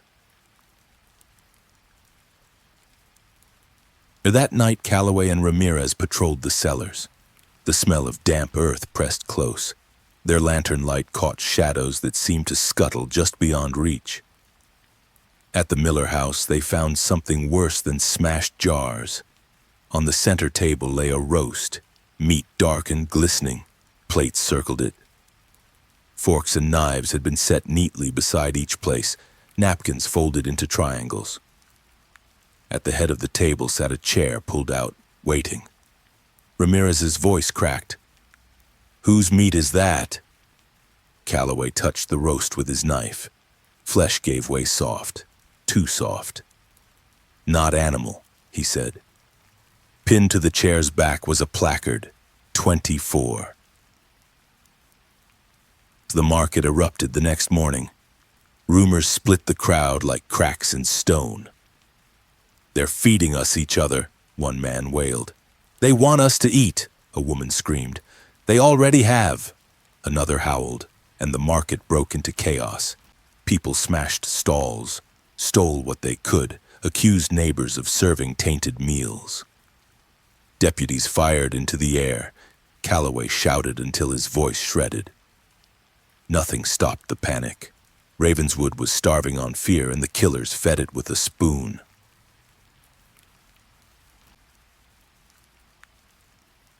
Back at the station, Ramirez flipped through Whitmore's ledgers. "Look," she whispered, "every cycle has a feast. Sometimes it's symbolic. Banquets turn to ash. Sometimes it's real. Meat without names. Always around the 24th. Calloway ground his cigarette out so hard the ashtray cracked. "Then they've set the table, and we're all invited." At midnight, another envelope appeared under the door. Inside was a Polaroid of the Miller cellar table, the roast still waiting, the placard still pinned. On the back, in red, "We all eat, or we all starve." Ramirez's whisper was hoarse. "They're forcing the town to choose." Calloway lit another cigarette, smoke trembling in his lungs. "Then Ravenswood's hunger is about to bite itself." The cellar table haunted them. Even after the roast was removed, after the placard marked 24 was sealed in an evidence box. Calloway could still smell it, sweet, cloying, the scent of flesh that had no business on porcelain plates. Ramirez heard the scrape of chairs in her sleep, chairs never filled, chairs waiting for mouths to pretend. Ravenswood did not wait. By morning, families dragged food into the square. Jars clattered, sacks split, loaves crumbled in desperate hands. Some demanded the food be blessed. Others shouted it must be burned. A few, hungry beyond reason, tore lids off jars and devoured beans raw, juice slicking their chins. Deputies tried to restore order. They were shoved aside. Hunger had no chain, no badge. Calloway stood on the fountain ledge, cigarette ember glowing. "Listen to yourselves," he roared. "They want this. They want you to starve each other before they ever touch you." But his words were drowned in the frenzy. That night, another cellar opened its mouth. The Jensen house stood quiet, its shutters drawn. Inside, the family was gone. The cellar smelled of damp stone and rot. At the center table lay another feast. This time, bowls overflowed with bloodied grain, rice turned crimson. Plates bore slices of something pale, like meat carved from the inside of bone. At the head of the table, a chair again stood waiting. Pinned to it was a fresh placard, 24. Ramirez's stomach lurched. 2 tables, same number. Calloway dragged smoke deep. Because 24 isn't a person, it's an appetite. The town spiraled. "They want us to eat," someone shouted. "If we don't, we starve," another screamed. Neighbors raided each other's homes. Food cellars were overturned, shelves stripped, jars smashed. The smell of vinegar and blood thickened the streets. And in Lou's diner, rebuilt, reopened, reshuttered, reopened again, a new slogan appeared scratched into the counter. "Eat or be eaten." Lou stared at it with hollow eyes. "They're writing for me now," he whispered. "They're putting the script on my tables." Ramirez touched his shoulder. "We'll tear it down." But Calloway knew better. Ravenswood's hunger wasn't wood or chalk. It was marrow. On the third night, the killers staged their cruelest meal. The town was summoned by the bell. It tolled once, twice, 24 times. People flooded the square, driven not by duty but by compulsion. At the fountain stood a banquet. Long tables stretched end to end, covered with white cloths. Upon them sat platters of roasted meat, steaming bowls, loaves of bread. The scent filled the night, rich and heavy. The townsfolk froze.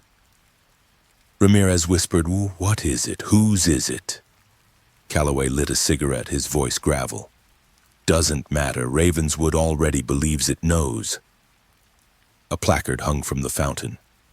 24. The mob broke. Some lunged for the food, tearing at it with bare hands. Others screamed and fled. A few collapsed to their knees, praying until their throats bled. The detectives fired into the air, shouting, but nothing stopped the frenzy. Ravenswood was feeding on itself. By dawn, the banquet was gone. Plates lay smashed, cloths torn, scraps scattered. No body had been claimed. No name had been given. Only the number. Back at the station, Ramirez slammed her fists on the desk. "They didn't even kill. They didn't have to.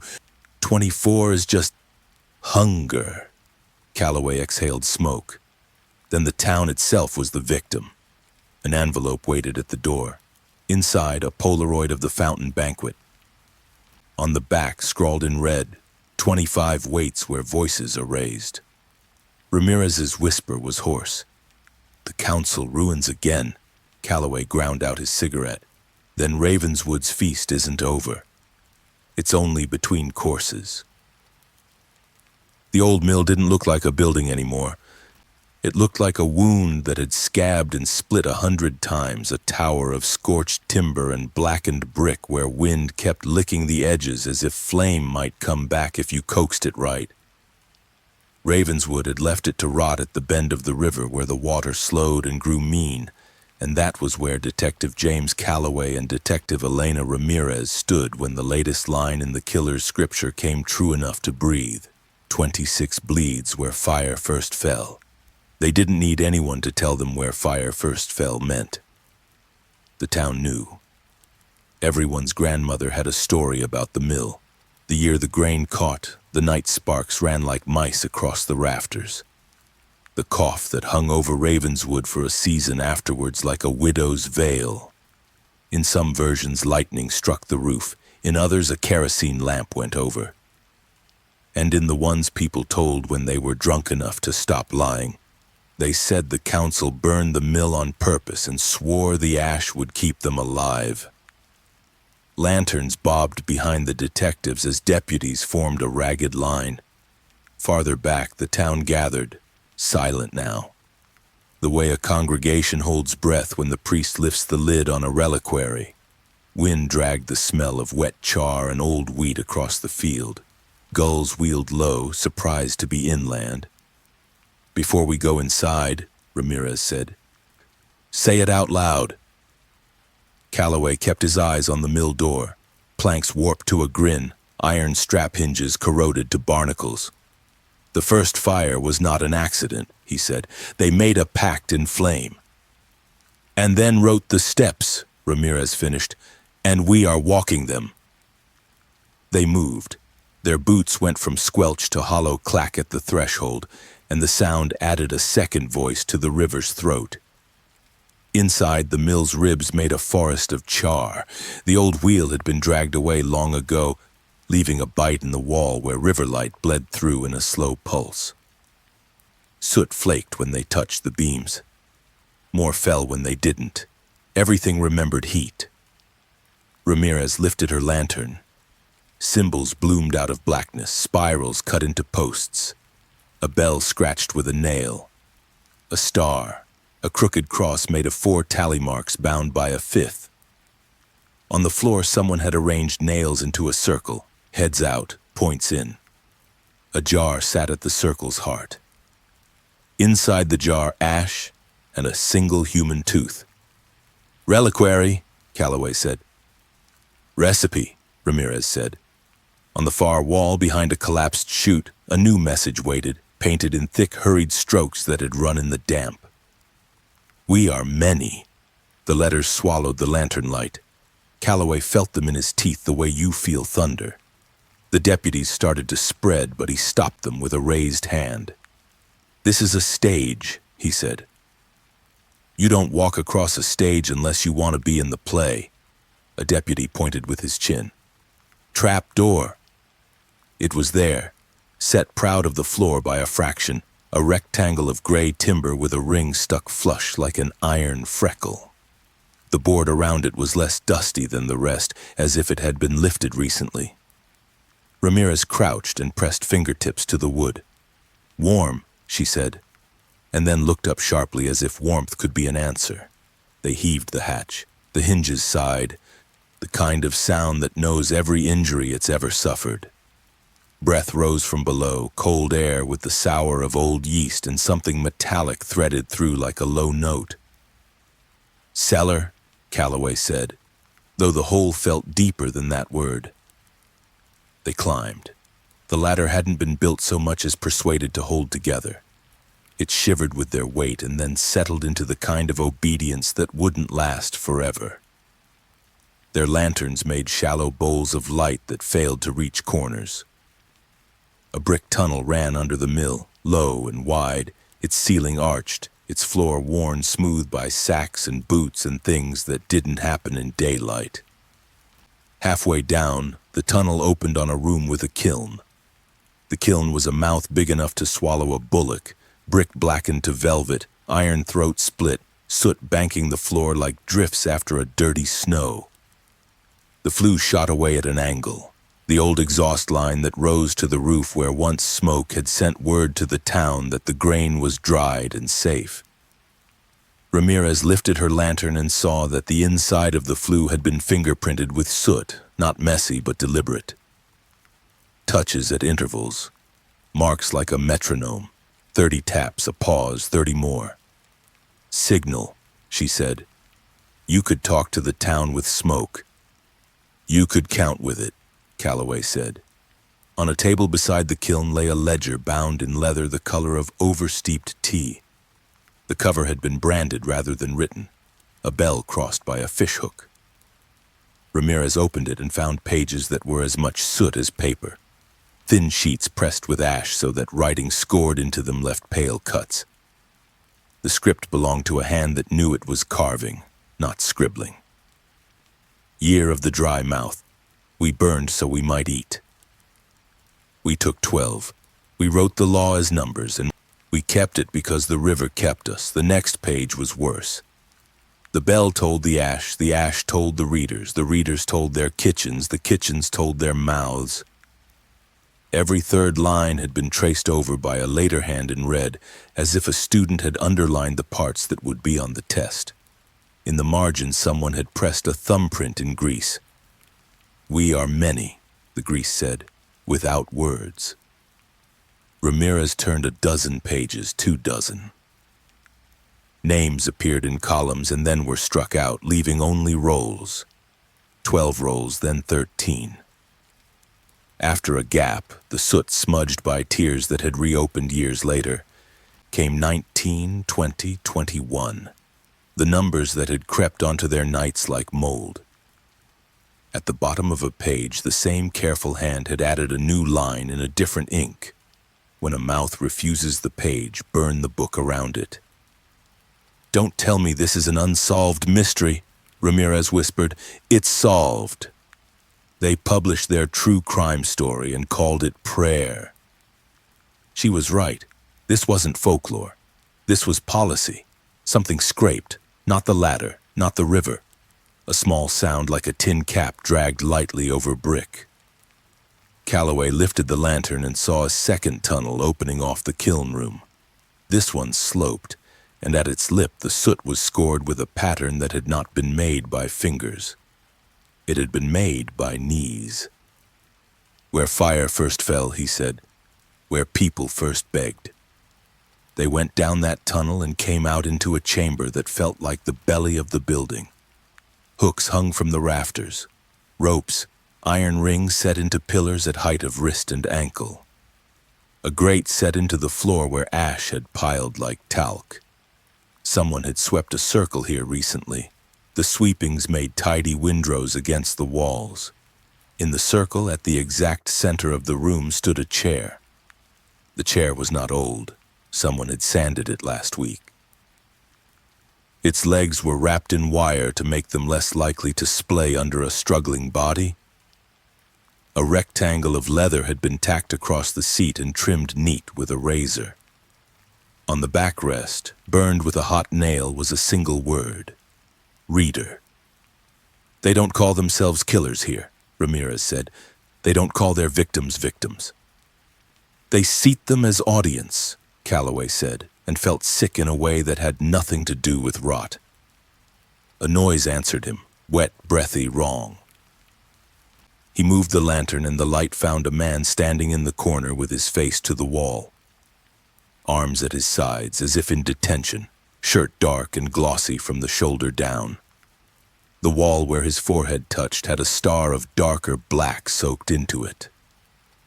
The man did not turn when Calloway said, "Police." He did not turn when Ramirez said his name because she recognized him now. Benton Hale, the mill's last caretaker before the wheel had been hauled and the doors nailed. He had been a roomer in the diner, the one who could fix anything if you paid him in tobacco and stories. Ramirez went first, one hand out. She touched his shoulder, and he folded. He didn't fall. The wall let go of him, and he came away the way a page comes from glue when you finally admit you underbound the book. His chest was soaked. A nail had been driven through his hand into the brick at the height of his heart, pinning him like a note. The nail hole had the ragged look of something pulled instead of sized. His other hand was free. It had written in his own blood on the bricks at waist level. He had written on the wall where he could see it without turning his head. The way you do when you want to be certain the person who reads your last sentence reads it from your mouth. I turned the light back on. Under it, a smaller line. "I am not many." Ramirez's throat made a sound the room collected and kept. "They pinned him to make the blood right," she said. Calloway felt for a pulse he knew he wouldn't find, warm but wrong. "He didn't die fast," he said. "They wanted the sentence." A placard hung from a beam on twine. 26. The word bleeds had been scrawled across the number and underlined twice. Someone had cut the twine halfway through so that the next gust of air would drop the sign to the chair. His mouth went dry. "They scripted the moment they want the crowd to arrive," he said. He imagined the placard falling, rolling, stopping at the chair's front legs. The deputies looking, the crowd seeing the number and then the man and then the word. A stage direction. Gasp. Ramirez lifted the ledger again, pages sighing. "Listen." She read from a page where the soot had resisted thumb and tear. "If the fire is refused, move the fire to the throat. If the ash is refused, write with blood. If the readers will not sit, nail them standing. Keep the count." They heard boots above. More than deputies, less than a mob. The mill breathed. A draft came down the flue and stirred the ash. Calloway stepped into the circle and looked up. Through the mouth of the kiln he could see a square of night, and in the night a dot of lantern flame, and in that flame he thought he saw a face. It was like recognizing someone in a painting. Not proof, only the gut's little jump. He took the placard off the twine. He folded 26 in half and then in half again until the card was small enough to fit in his fist. He put the fist in his pocket. Ramirez watched him do it and nodded as if the gesture were an oath. They took Benton down.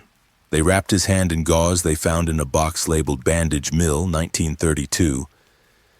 Someone had been keeping the first aid kit stocked for a building that hadn't worked in decades. They laid him in a canvas sling, and the deputies passed him up the ladder as if they were lifting a child out of a well.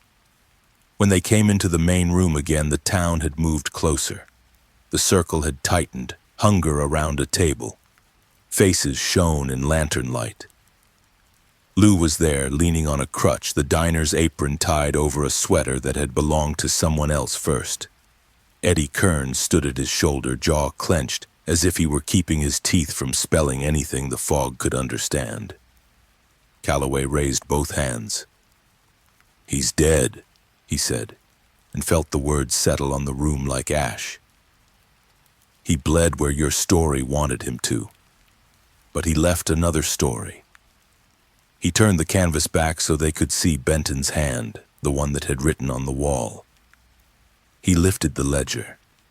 "You have read this book," he said to them, to the night, to the people who were hiding 3 rows back and 3 generations deep. You have taught it to each other for 100 years. You told yourselves you were the audience, not the authors. You told yourselves you were the victims, not the many.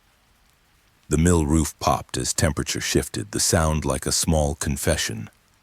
No one spoke. Ramirez stepped forward with the kind of calm you offer at bedsides and cliffs. "If you keep reading," she said, "the next page is your child. The next page is your neighbor. The next page is you." "What do we do?" a voice asked. It was Lou. It always was Lou when a room needed to put a question into the air. "You stop reading," Calloway said. He lifted the ledger. "And we start tearing." He held the book over the kiln's mouth. It was not theatrical. It was not brave. It was necessary. He touched a match to a ribbon of linen at the spine and the flame licked, thought about it, and then did what fire always does when you have starved it too long. It took. Heat kicked, paper browned, blackened, curled. The ash pages blazed like foxfire and then like daylight. Smoke ran up the flue in a ribbon. Calloway imagined the soot fingerprints along its throat lighting like tiny stars. A murmur rose from the town. Not awe, not rage. Something like grief. "Burn them all," someone said from the doorway. A woman who had brought 2 children into the square and kept them close without crushing them. "Not just that one. Burn the books in the kitchens. Burn the papers under the beds. Burn the words we kept in jars. And if the fire first fell here," Eddie said, voice shaking, "then let the last fire fall here too." Ramirez didn't smile. She didn't have any smiles left. "Fire does not end stories," she said. "People do. But they fed the kiln. Not with bodies, with pages, with placards, with the yellowed minutes of council meetings where no one had said what they meant and everyone had meant something terrible. With the Polaroids, the killers had slid under the station door. Faces turned to numbers, stages to signatures. With a life vest whistle that had hung on a peg too long, with a child's drawing of a square-headed figure whose mouth had been stitched with 10 lines. With a matchbook that said Lou's because Lou asked Calloway to take it and he did. Smoke climbed. Outside, the river carried the smell down to the bend where it slowed and grew mean and then past the bend to the marsh. And then out to the throat of the sea where tides decide what stays and what doesn't. Ravenswood watched a pyre that warmed nothing and lit everything, and Calloway felt, for the first time since he'd stepped into this town, the Count lose a step. The flue burped and belched soot that looked like snow. For a heartbeat, it felt like winter in a good year, the kind that knits a town close. Then a voice cut the hush. Thin, exact, and amplified by the mill the way the building had once amplified grain into flour. "Readers," the voice said, "witness well." It came from the rafters, from a tin horn someone had bolted to a beam. A woman, calm as a ledger. "You will burn the pages," she said. "We will write on the walls." There was a click. The horn went dead. The flue's glow pulsed once more and then settled to coals. Ramirez looked at Calloway and did not say the thing both of them were thinking. That a story doesn't need paper when it has mouths. That numbers live in breath. That smoke is also a kind of ink. "Then we go to the walls," he said. And as if the town had been waiting for a line it could say together, the crowd broke and moved toward the square, where stone had learned to keep secrets longer than paper, where the fountain had kept a blush no scrubbing could erase, where a wall of Lou's diner had worn for a day the chalked line true crime story never closes before fog licked it into another word. Stay. They were halfway to the door when someone shouted from the ladder. A deputy, voice white with shock. "Detectives!" Calloway turned. The deputy held a placard he'd pulled from a crack in the hatch frame. Different hand, different card. Same ink, same rope burn where it had hung ready to fall at a certain breath. 27. Underneath, 3 words that felt like the river drawing back before it hits the rock. On the square. The placard was small, just card and ink, but when the deputy lifted it from the hatch frame, the words bellowed through Ravenswood louder than the bell ever had. 27. On the square. The town heard before the deputies spoke. Fear had ears, and Ravenswood had trained its people to listen for prophecy, the way other towns listened for weather. By the time Calloway and Ramirez emerged from the mill, lanterns already ringed the fountain. The square had become a throat again, clearing for another word. Detective James Calloway ground his cigarette into the wet earth. "They've chosen the heart," he muttered. "They want the town itself to sit in the chair." Detective Elena Ramirez's eyes burned in the smoke rising from the kiln behind them. Not a cellar, not a ruin, not a hidden place. The square is public. Everyone is the witness now. A midnight on, Ravenswood pressed tight against its own walls. Windows stared wide, shutters open like lids peeled back. Every family had come. Mothers clutching infants, fathers clutching shotguns, children clutching rag dolls. Hunger and grief sat in every face. The fountain stood in the center, water trickling pink, though no one had touched it since the banquet. Around it stretched a circle of chalk, fresh, white, unbroken. Someone had drawn it while the town had been busy fearing itself. Inside the circle, a chair waited. Its legs were iron, its seat strapped with leather. Across its back was branded a word, voice. Ramirez whispered, "They want someone to speak.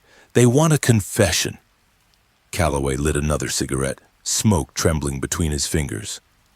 "Or they want the square to do the killing itself." The crowd shifted, muttering. Names rose, accusations hurled like stones. "It's the detectives," one man roared. "They brought this." "No, the Whitmore girl was the curse," a woman cried. "Her family fed the fire. Lou Carver served us the words," another spat. Hands clutched Lou's apron, dragging him toward the circle. He stumbled, eyes wide, clutching his crutch like it could hold the town at bay. Calloway fired into the air. "Stop!" His voice broke over the echo. "That's what they want. Ravenswood doesn't need killers if you'll do the work yourselves." The mob froze, fear fighting fury. And then the bell rang. Not from the church, not from the tower, but from the fountain itself. A hidden clapper struck iron beneath the water, a muffled toll that shook through the square. Every lantern flickered, every mouth shut. And from the roof of Lou's diner, a voice rose. Calm, clear, amplified through a horn. A woman again. "You have read well," she said. "You have kept the count. But the story stumbles if the crowd forgets to turn the page. Tonight, the page is turned in the open." Her words rippled across the crowd like wind-bending wheat. Some knelt, some wept, some clawed their own arms as if silence could carve obedience. Ramirez's whisper trembled. "They've made the square their church." Calloway exhaled smoke. "Then we burn the altar." He strode into the chalk circle. Deputies shouted, townsfolk wailed, but he didn't stop. He set his cigarette on the chair's seat and watched the leather hiss, curl, smoke.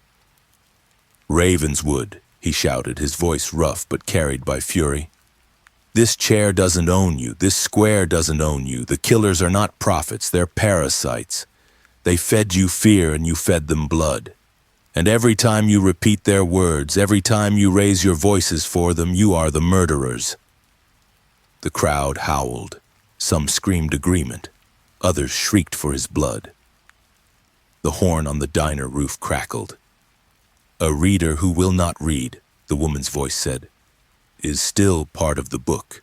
27 is chosen." The square erupted. Hands surged toward the circle.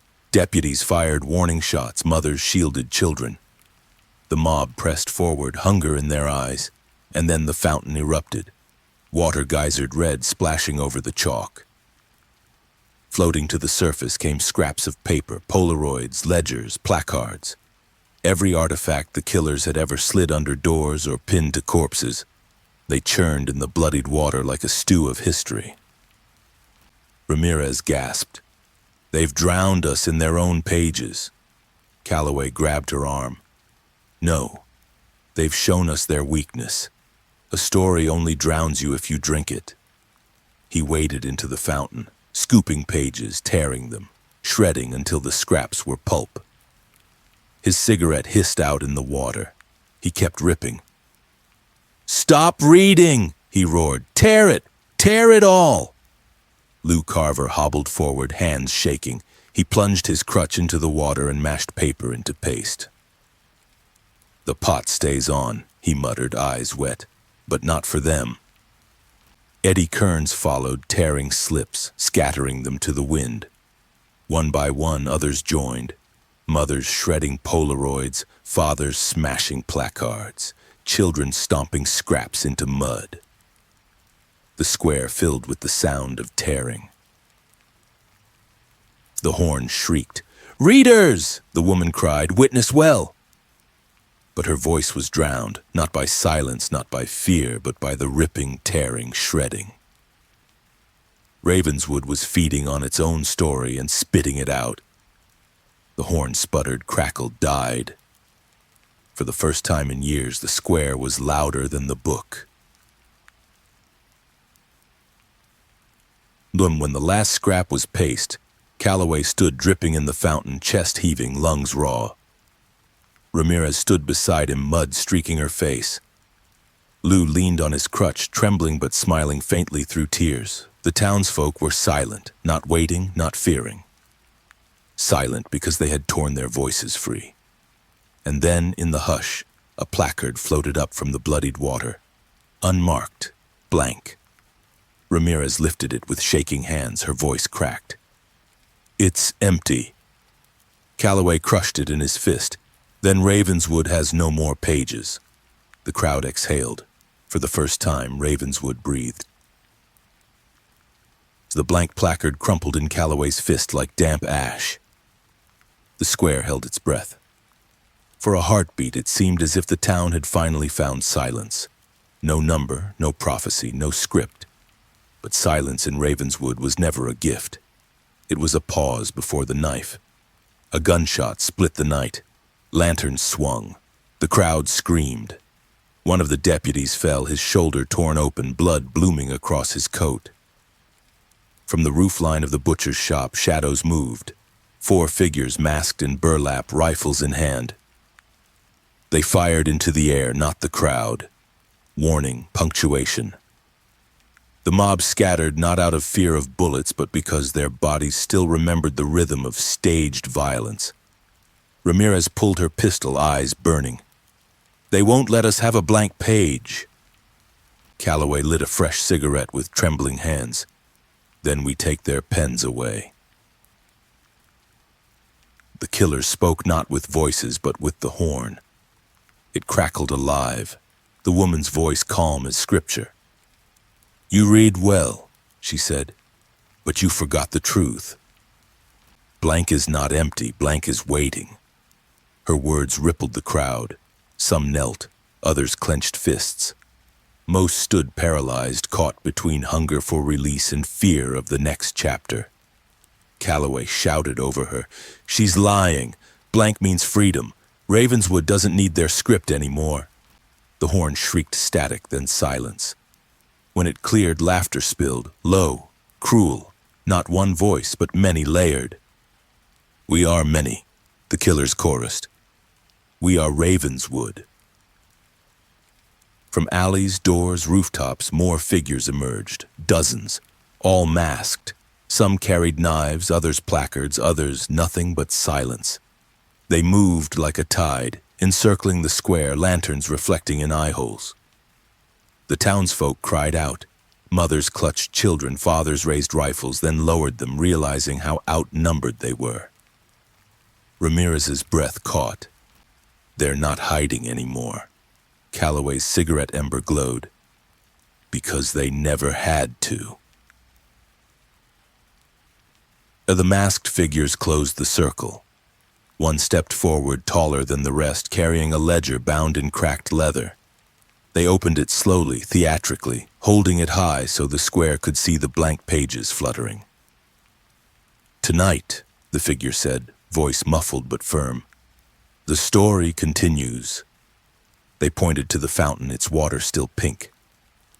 27 waits here, a reader who defied the book. A voice that tore instead of spoke, a man who thought fire could erase ash. The crowd turned. All eyes landed on Calloway. Ramirez raised her pistol. "No!" But Calloway only drew deep on his cigarette, smoke curling from his lips. "Of course," he muttered. "Of course it ends this way." The mob surged. Deputies formed a line, but fear broke them. Some townsfolk tried to shield Calloway, others shoved him forward, desperate to offer him up. Hands grabbed at his coat, his arms, his shoulders. Ramirez fired into the air. "Back off!" she screamed. "You want 27? You'll take me first." The killers laughed through their masks. "Then 28 follows. The book is generous." The horn crackled. The woman's voice again. Calm. Patient. "Detective Calloway, Detective Ramirez, you have read more than most. You understand the cycle. You know the hunger. Why fight it? You could join us." "Readers who survive become authors." The crowd gasped. Some nodded, desperate for the detectives to accept, to save themselves, to save the town. Ramirez spat. "We're not authors, we're fire." Calloway ground his cigarette under his boot. "And fire doesn't read."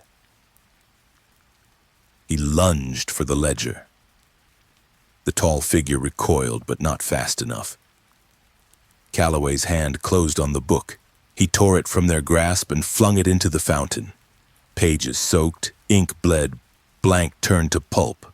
The square erupted. Townsfolk screamed, killers charged, deputies fired. Chaos swallowed Ravenswood whole. Ramirez fought at Calloway's side, pistol barking, fists flying when bullets ran dry. She tore masks from faces, neighbors, friends, people she'd shared meals with. Some wept when revealed. Others grinned, proud to be unmasked, proud to be many. Calloway brawled like a man already dead, cigarette ember burning his lips, blood on his knuckles. He kicked one killer into the fountain, tore a placard from another, smashed a third across the jaw. The horn shrieked again. "Stop!" the woman's voice thundered. "You cannot kill us! We are Ravenswood!" But her words were drowned by something louder, the crowd. For the first time, Ravenswood shouted back. "No more numbers," they roared. "No more pages, no more readers." The killers faltered. Their masks slipped. Their tide broke. As when dawn came, the square was ash and silence. Bodies lay scattered, killers, deputies, innocents. Blood streaked the fountain, but no placard marked it. Calloway stood on the rim, shirt torn, face bloodied, cigarette gone. Ramirez stood beside him, pistol hanging limp in her hand. Lou Carver wept on the diner steps. Eddie Kearns held a child who wasn't his, rocking him until the sobs softened. The horn lay shattered in the mud. The woman's voice was gone. For the first time, Ravenswood was quiet, not waiting, not fearing, just quiet. Calloway looked at Ramirez. 27? She shook her head. No. Ravenswood ran out of pages. Unwriting the town dawn over Ravenswood looked like a bruise fading. Smoke from the mill still drifted low, a gray ribbon pulled thin across roofs and chimneys. The horn was shattered. The ledger had drowned. The square had torn its own pages to paste. For the first time in years, Detective James Calloway felt the Count hesitate, like a metronome tapped off rhythm. He didn't trust the feeling. Hesitation is not mercy. It's the breath a knife takes. Detective Elena Ramirez walked the rim of the fountain, boots streaked with pulp. "They'll try to write again," she said. "Blank pages itch." "They already are," Calloway answered. "Not with cards, with mouths." The town moved softly around them, people sweeping glass, rinsing blood, checking neighbors for wounds they hadn't felt in the rush. Lou Carver kept the pot on and ladled coffee into chipped mugs with a hand that shook only when it needed to be still. Eddie Kearns hauled a tarp over bodies until families came. Children held each other by the elbows like pairs on a storm deck. The square had become a hospital. Silence had become useful. From the butcher's roof, deputies unspooled wire that had fed the horn. The cable ran over eaves, dipped through a second-story window and vanished. Calloway followed it with his cigarette as a compass. They broke the lock. Hot dust and tin met them. Battery packs slept under a table. Spare burlap masks hung from nails. Placards leaned in stacks against the wall, some blank, some half-lettered, some crossed out like drafts. On a bench lay a rooftop map, arrows forming a circle around the square. Each arrow carried a time, 13 breaths 1927, beneath a list of roles: reader, caller, mirror, bell, fire, fog. No names, never names. Calloway lifted a mask. Inside, stitched where only the wearer would feel it, a single word in red thread: stay. "That's their prayer," he said. "Stay, don't change, don't finish." A photograph lay face down beneath wire. Ramirez flipped it. A woman at a stove smiled like a schoolteacher. On the back, in neat ink, Miriam Vale, Committee of Supply. Miriam Vale, Ramirez whispered, and widow canned fruit on hosted wakes. "Hosted lessons," Calloway said. "Committee of Supply is how you say altar when you don't have a church left." Footsteps pounded the stairs. Eddie filled the doorway, breath white in the cold. "Found her," he said, the voice. "Where?" "Pantry on Harbor Street. She didn't run. She's serving tea." Miriam Vale waited at a wooden table with a clean cloth. Her hair was pinned tight. Her hands were steady. A kettle steamed. The pantry shelves behind her were alphabetized by hunger: flour, fruit, salt, vinegar. "Detectives," she said warmly. "Sit. You look tired." Ramirez did not sit. "You used a horn to tell a town to eat itself." Miriam smiled like a teacher indulging in error. "We taught them to survive. Communities metabolize fear or it kills them. We gave it order. We taught them how to feel together." "You taught them to feel together about murder," Calloway said. "About numbers," Miriam corrected gently. "Numbers keep floods from being chaos. They make grief feel possible." "Your numbers made multiple murders feel like math," Ramirez snapped. "It was a famine once," Miriam said softly. "A plague. The first committee burned the mill to keep the wheat from rotting in fear. The second drowned men because the river needed bodies to admit boats. Did Ravenswood ever have the luxury of innocence? And the children, the teacher, the midwife?" Calloway asked. "Roles," Miriam answered, "not names. Names are cruel, roles are merciful. Anyone can end a story by playing the last part." "What is the end?" "A page without ink. You almost reached it last night." "Then why keep counting?" Ramirez asked. "Because blank terrifies people," Miriam said. "You tore the book. You forgot to set another on the table." Calloway ground ash into a saucer. "Miriam Vale, you're under arrest for conspiracy and murder. She offered her wrists. Cells are what made Ravenswood safe. Kitchens, attics, and reader circles. You will need a new kind of jail. We will need a new kind of town, Ramirez said. They walked her through the square. Some cursed, some wept, others averted their eyes. Lou Carver stood in his doorway and did not smile. Eddie Kearns stood beside him and did not look away. At the station, Calloway wrote the charge. When he looked up, Miriam was studying the bulletin board where the victims' faces had lived. He had torn them down after the fountain, needing the wall to be free. The empty cork looked raw. You see, she said softly, blank frightens you too. Blank isn't a threat, Calloway said. It's a promise. Promises have to be kept, Miriam replied. Who keeps it when the next winter comes? Ramirez answered. We will, with food and work and the truth. They locked her in the holding cell. The iron took the shape of her calm and made it important. Calloway hated that. We can't let her speak, he said. She turns meals into sermons. Then we drown her voice, Ramirez said, with louder truth. How? Ramirez tapped the blank board. We write the names back, not numbers. Names, dates, places, exactly.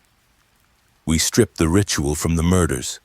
We narrate until the town hears a story that ends. They worked through the morning.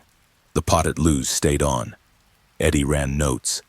Deputies fetched ledgers that weren't soot-soaked, birth records, doc manifests, hospital logs. Neighbors came to say what they had seen. Some testimonies were clean. Some were crooked. All were names.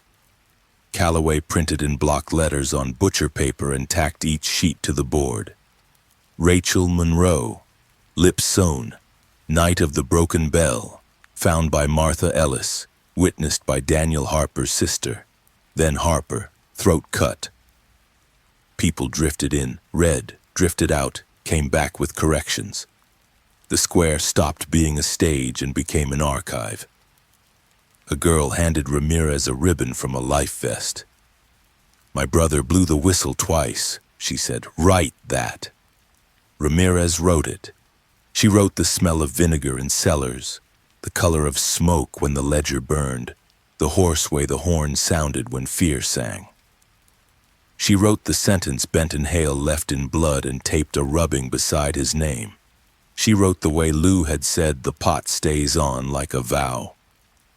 Late afternoon turned the paper the color of jarred peaches. Calloway stepped back and felt his chest loosen. The wall looked like a town that had stopped being an audience. As the board filled, whispers gathered at Calloway's shoulders. Is this a true crime story or a eulogy? Someone asked. He answered without turning. Neither. It's a receipt. Another man muttered that the town had always loved a suspense thriller, that the unsolved mystery made hunger feel interesting. Ramirez lifted her pen and spoke to the room without looking up. Interest is how dark secrets rent your spare room, she said. We're evicting them. A widow pressed a photograph into Calloway's palm. A child on a swing, eyes bright, soles of his shoes scuffed white. They said he was a role, she whispered. Write him as a name. Calloway pinned the photo beside a line he had already written and drew a thread between them with blue chalk. No red yarn, no ritual, just a line that said, here is a person, and here is what we did not do in time. The room changed under that small line. It smelled less like a horror crime podcast and more like a ledger closed. People stared, then nodded and kept on reading. A knock at the back door broke the hum. 3 taps, pause, 3 taps. Everyone stiffened. Calloway opened with his gun low. A boy stood there, hat in his hands. Ma says you should come to the school. Why? Ramirez asked. She says the walls learn to talk. The classroom smelled like chalk and damp wood. The brand where Margaret Kane had swung was gone, sanded smooth. But on the far wall where lesson charts once hung, new letters bled through plaster. not painted, leaching as if ink were rising from inside the wall. We are... The sentence ended there, shivering, incomplete. Ramirez touched the plaster. Ink wet her finger. Somebody wrote inside the wall boards. Behind the paneling came a whisper, paper rubbing paper when a stack settles. The wall had been stuffed with pages, not insulation. Catechism. We can't burn this building, Ramirez said. Not with the town this tired. No, Calloway agreed. We read it first, out loud. Then we drown it in lime and nail fresh boards. We turn lesson into warning. They pried where the ink bled and pulled a single board. Paper side out, typed instructions, calendars of counting, phonics sheets with secret lines at the bottom. If the bell falls silent, the horn will sing. If the horn cracks, the choir begins. They carried the pages into the square and piled them on a table. You want a story that ends? Calloway asked. Help us read this one until it dies. People took sheets and read. They stumbled, they choked. They spat at the taste of it, but they read until the sentences lost glamour and became what they were. Instructions for making grief look holy. Lou read with his hand on the counter. Eddie read with his jaw set. The girl with the whistle read and did not cry. The square sounded like a sawmill of paper. When the last page was spoken, Calloway soaked the stack with lime wash, not flame. Lime? The paper sagged and slumped. He shoveled it into bins. It would set like stone and turn anything that touched it into a lesson instead of contagion. Ramirez looked up at the school window where the letters had bled. The wall was blank again. Not waiting. Clean. Miriam Vale watched from behind the shade. She had taught blankness as hunger. Now blankness looked like a table without knives. You found an ending, she whispered, and for the first time her voice sounded small. Night slid in without horns. The town ate bread together. No one counted. No placard hung. Calloway smoked his last cigarette to the filter and didn't light another. Ravenswood had not changed its river or its fog. It had changed its mouth. What now? Eddie asked quietly. Now we bury our dead, Ramirez said, and we keep the board up. If the next winter comes, we don't let fear hire a choir. Calloway looked at the fountain and saw only water. We write a new civic ritual, he said. Names, not numbers. Truth, not roles. If anyone whispers the old catechism, we drown it in lime, not blood. The square breathed like a person sleeping without nightmares. For the first time in months, the night did not feel scripted, but dawn comes with edits. Far beyond the marsh, where the river loosens into sea, a buoy bell rang once in wind, then twice, but then not at all. The tide turned, the gulls pivoted. Somewhere beneath the lighthouse, something old remembered how to count. Calloway heard none of it. He sat on the fountain rim and closed his eyes. He did not plan. He did not count. He just breathed. And the square smelled of lime and paste instead of blood. For one day and one night, Ravenswood had no prophecy. People slept with windows open. Mothers sang children to bed without whispering numbers into their hair. Lou Carver closed the diner for the first time in years, only because he believed it would open in the morning. Detective James Calloway sat on the fountain rim, cigarette unlit between his fingers. He told himself he was done counting. Detective Elena Ramirez walked the perimeter of the square, scanning every shadow, every mouth, listening for rhythm. At dawn, the gulls screamed. Calloway lifted his head. The wind shifted off the marsh, carrying a sound not made by bird or bell. A hollow clang rolled across the roofs. One, pause, two. Ramirez froze. The buoy, she whispered. Far side of the bay. The clang came again, louder. One, pause, two. Then silence. The crowd stirred, bleary-eyed. Children whimpered. Someone muttered that the sea was learning to speak. Calloway spat the cigarette into the fountain. The story's not in our walls anymore, it's in the water.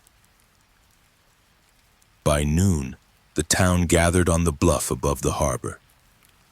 The tide had gone strange, pulling too hard, then slacking like a drunk's breath.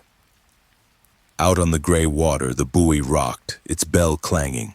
Once paused, twice. The rhythm repeated. Eddie Kearns shaded his eyes. It's signaling.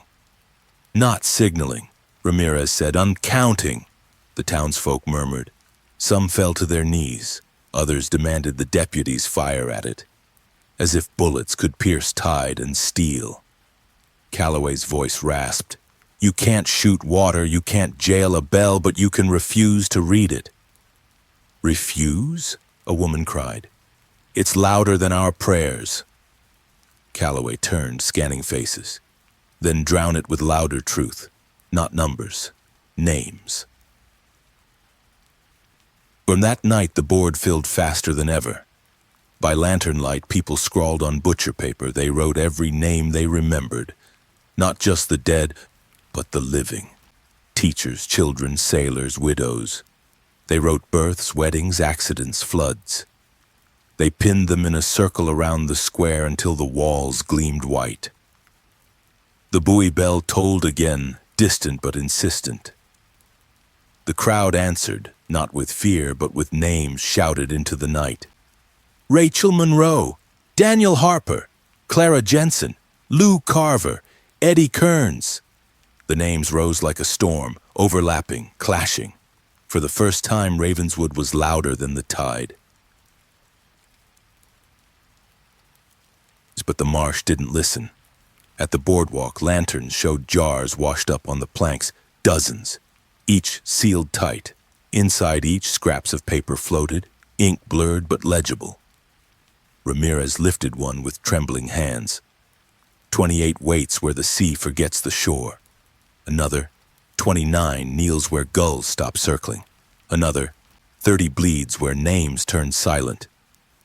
She dropped the jar, glass shattered, salt water soaking her boots. They're planting prophecies in the tide, she whispered. Even if we burn the books, they'll wash back. Calloway dragged smoke from a fresh cigarette. Then we don't just tear pages, we sink the press.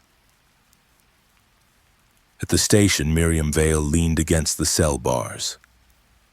She had heard the buoy. She had seen the jars. She smiled faintly, like a woman grading a child's homework. You thought Ravenswood was the book, she said, but Ravenswood is only a chapter. The cycle is older, the sea keeps the rest. Ramirez slammed her fists against the bars. Then tell us how to end it. Miriam shook her head gently. You don't end hunger. You don't end tide. You only choose how to eat. Calloway's voice was smoke and gravel. Then maybe it's time to starve. At dawn, the detectives led a caravan to the lighthouse. 20 deputies, 50 townsfolk, buckets of lime, ropes, lanterns, ledgers. The buoy bell tolled behind them. 1, pause, 2. 1, pause, 2. The lighthouse loomed black against the sky, ribs of iron like a cage. Its lamp had not worked in years, but its lens still caught light. The tide roared against its base as if begging. Ramirez raised her pistol. We burn it from the inside. No, Calloway said. He dropped his cigarette into the surf. We write the ending here. We write it loud enough that even the sea can't forget. But in the lantern room, they spread butcher paper across the walls. Townsfolk pressed names until the glass was hidden. They wrote stories until their knuckles cramped. They wrote births, storms, recipes, songs. They wrote about hunger that did not need numbers. The buoy bell tolled. The sea surged. Jars shattered on rocks. Calloway pinned the last page. Benton Hale, nailed to the mill wall, wrote, I am not many. Ramirez stood beside him, chalk dust on her cheek. Then that's our ending, Not many. One town. The crowd shouted it together, voices cracking the glass. Not many. One town. The buoy bell faltered. Once pause. Silence. The tide pulled back. The boy's silence didn't feel like victory. It felt like a lung filling before the scream. In the lighthouse, the glass walls sweated with inked names. The butcher paper fluttered in the draft, 1,000 lives rustling together. Ravenswood had shouted itself hoarse, but the sea never tired. At dawn, the tide came back louder. Waves hammered the base of the tower, each crash shaking dust from the rafters. The townsfolk pressed tighter, clutching their chalk-stained fingers like relics. Detective James Calloway lit a cigarette, smoke bleeding into the salt air. "It's not done," he muttered. Detective Elena Ramirez's jaw clenched. "It won't be done until Ravenswood stops breathing like a book." Below, the tide whispered as it dragged something heavy against the rocks. Glass broke, jars again, hundreds this time, pouring from the surf like a library exhumed. Pages bobbed, ink smeared, numbers legible. Ramirez whispered, "It's feeding the town another script." Calloway flicked ash into the wind. "Then we cut the throat that's feeding it." The deputies hauled jars up the stairs. Each one bore a prophecy. 31 rises where the lamp stays dark. 32 kneels beneath the weight of names. 33 eats when the walls forget their ink. They smashed them, but the tide offered more. Eddie Kearns staggered in, arms bleeding from hauling wreckage. "It's endless," he cried. "You tear one page, 100 wash back." Ramirez slammed her fist against the lantern frame. "Then we don't tear. We drown the whole book." Calloway stared through the cracked lens at the horizon. A shadow swelled beneath the waves, darker than tide, heavier than storm. The sea was lifting something, not a boat, not a beast, a structure. Pillars rose, barnacled black. An arch breached the surface, carved with the same symbols that scarred Ravenswood's walls. Spirals, bells, stars, mouths sewn shut. Water sluiced down stone older than the town. The crowd gasped, mothers screamed. The arch loomed like a doorway built for giants. Ramirez's whisper burned. "It's not just Ravenswood, the whole coast is a story." Calloway dragged smoke deep, the ember a coal in the storm. "Then we burn the ocean." The lighthouse groaned. Water surged through its base, spraying up the spiral stairs.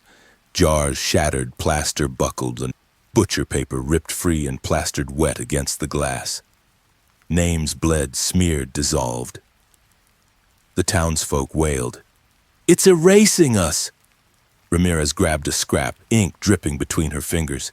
"Not if we speak it! Names are louder than water!" she shouted, voice ragged. "Rachel Monroe, Daniel Harper, Benton Hale." Others joined. Lou Carver, teeth clenched, shouted until his throat bled. "The pot stays on!" The names rose, a chant against the tide. The arch thundered. Stone ground. Something answered from below.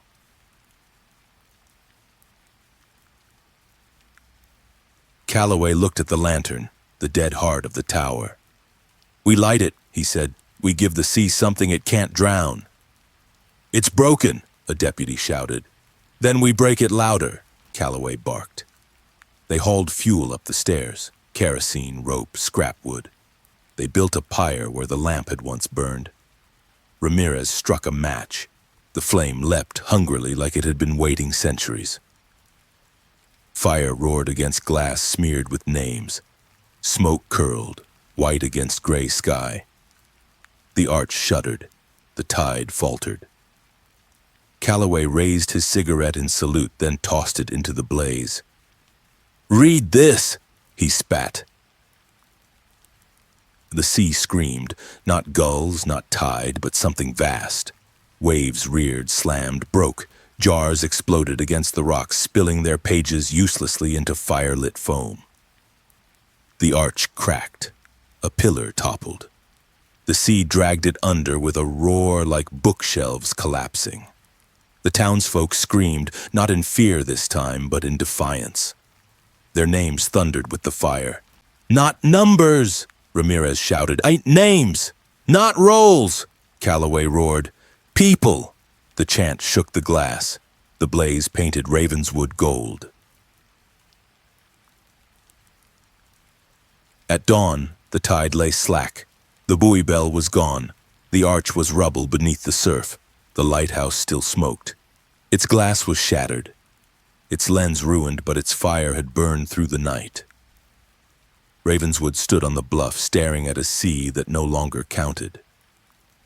Calloway's cigarette box was empty. He didn't care. Ramirez leaned against the railing, soot on her face, eyes hollow but alive. "It's over."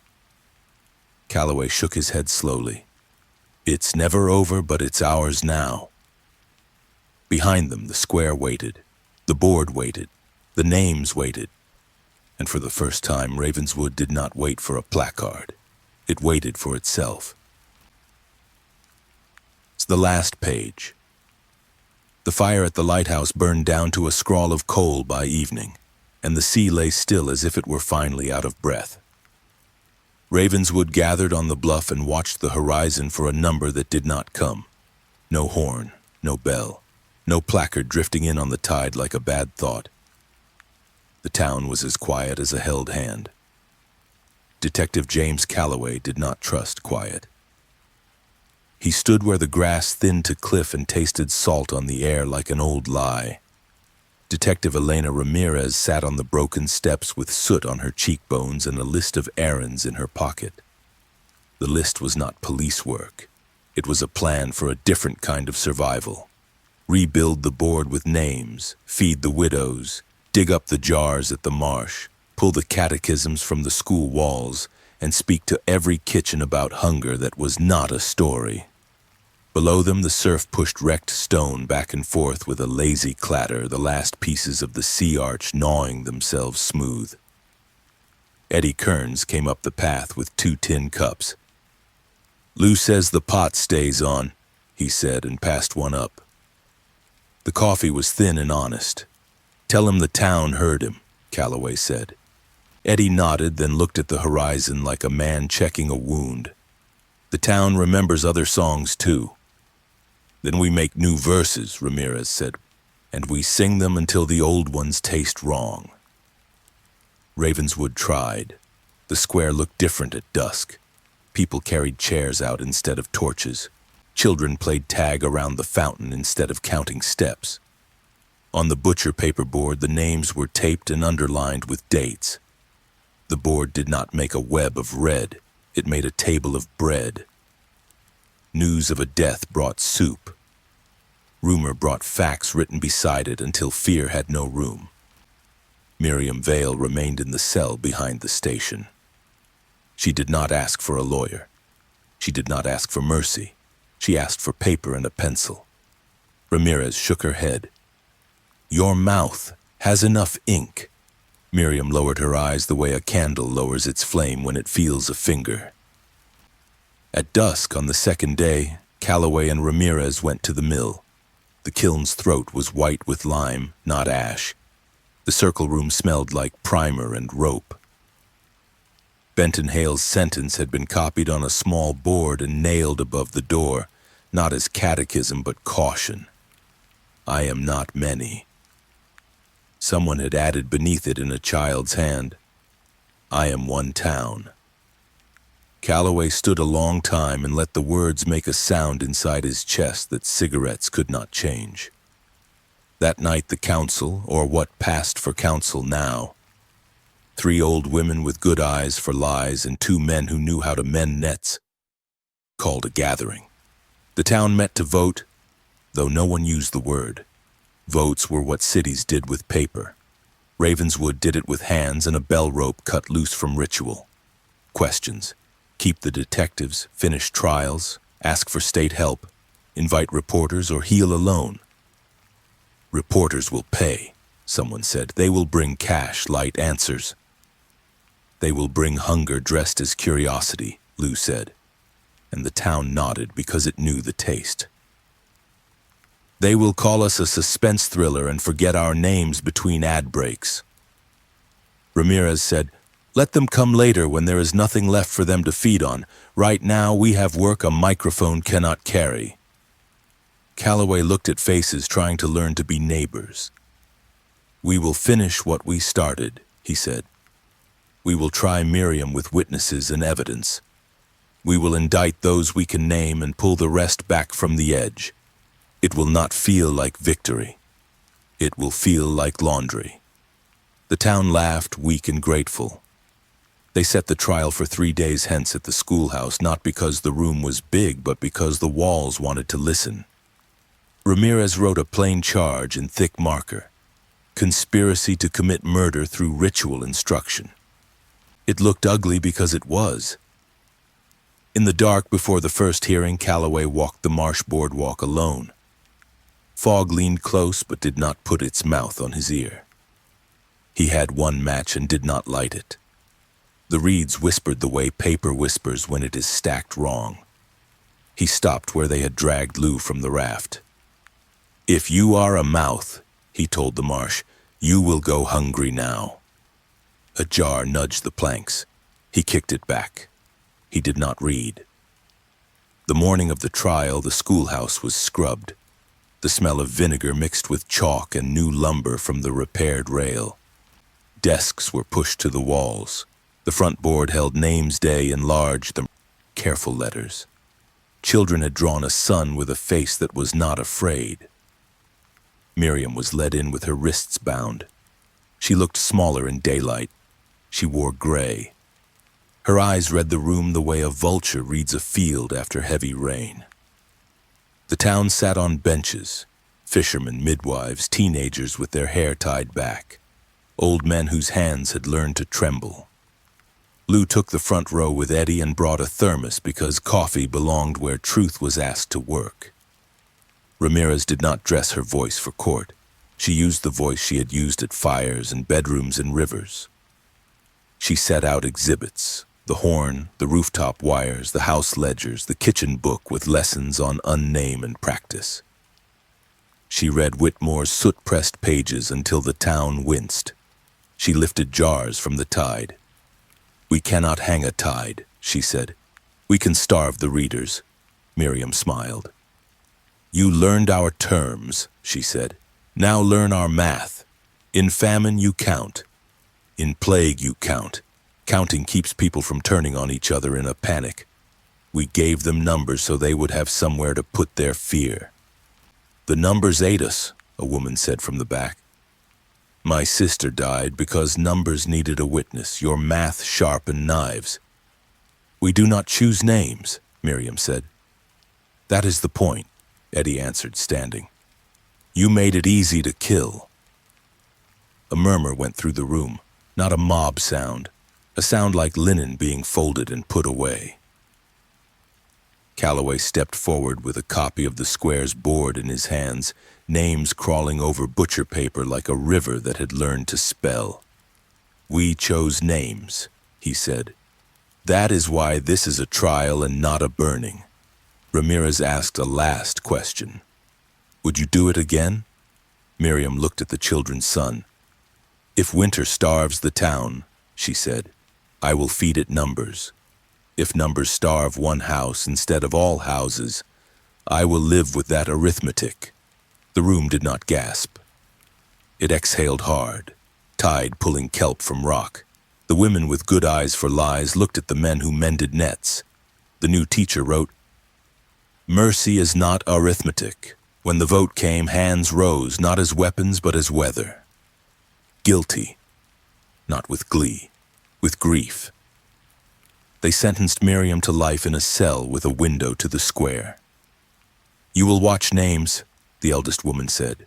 You will learn them all. That night, Ravenswood did not celebrate. It washed dishes, walked home in twos, sharpened knives only for fish, and told children the story of how the town had once counted wrong and then learned to spell. But there were still rooms. At the edge of town, in a barn that had not seen hay in a decade, 3 people lit a lantern behind crates. They wore no masks. They had not stood in the square since the buoy fell silent. They had held their breath through the tearing and the burning. On the table they set a stitched book, blank but for a first line the pen could write asleep. "We are many." A fourth voice spoke from the doorway. "The town does not." Calloway stood with the lamplight on his boots and a rope in his hands that was not for wrists but for the book. Ramirez stood beside him with lime on her coat and a pencil behind her ear. Eddie was outside with 2 neighbors who had decided their hunger was done being a sermon. "You cannot arrest an idea," the woman with the pen said. "No," Calloway answered them, looping the rope around the book. "But we can starve it." He dipped the book into lime wash and held it while it drank. When he raised it, it was heavy and white, sagging into a shape that would break if opened. "Leave it," he said. "Let it teach you how heavy forgetting can be." "How many more barns?" she asked. "Enough," he said. "Fewer every night." On the walk back, Eddie asked if the cycle was over. Calloway caught the smell of kelp off the river and listened for a bell. He heard only wind and wires and a dog complaining about stars. "Not over," he said, "but unlearning faster than it learns." They reached the square. The board glowed in lantern light, a wall of names breathing like the calm part of a song. Lou was closing the diner with the slow, satisfied gestures of a man who had remembered how to be tired for honest reasons. He locked the door, turned and nodded at them the way a lighthouse would nod if it had a neck. Ramirez sat on the fountain rim and wrote a new line under Benton Hales. "Today, no one was counted." She left the chalk for anyone who wanted to add a true sentence. Calloway watched a kid with a whistle chase another without blowing it. From the jail window, Miriam watched the square and lost count because names kept interrupting her. At midnight, fog pressed against the glass and slid away. The sea rolled like a big animal turning to sleep on a different hip. Somewhere down coast, a buoy chimed once and then thought better of it. Ravenswood, thin and bruised and unastonished, stayed. By morning, the board wore a small sign. Names Day, first Sunday of each month. No numbers, no rolls, no placards. Families would read the list out loud, cook plain food, and write one new detail beside a name so memory stayed warm. No choirs, no sermons, just neighbors refusing to forget. Together. Calloway felt the ache in his hands that comes when a man stops holding a gun and starts holding a broom. He took the pencil from behind Ramirez's ear, bent to the board, and wrote his own name in small letters. He wrote hers below, then Lou's, Eddie's, the new teacher's, and the girl with the whistle. He drew no lines between them. The town did the rest by standing together. Morning would bring reporters, rain, fungus in the mill floorboards, jars that still washed up. Letters from a state house that had learned how to pretend shock. Morning would bring work with no music. That was fine. A book without numbers is heavier to lift but easier to live in. "Go home," he told the square. And the square did. The fountain kept speaking its one harmless word. The board held. The town slept without counting the hours between breaths. The last star over the bay looked down and, finding nothing to read, became only a star again. Beyond the bluff, someone would sell what happened here as a true crime story with a strange mercy, or package it as an unsolved mystery with glossy narration. Someone would pitch a horror crime podcast and count the multiple murders until the numbers sounded like a lullaby. Someone would peddle Ravenswood's dark secrets and forget the names. Let them. The town had learned the only ending it could live with. Not many. One town.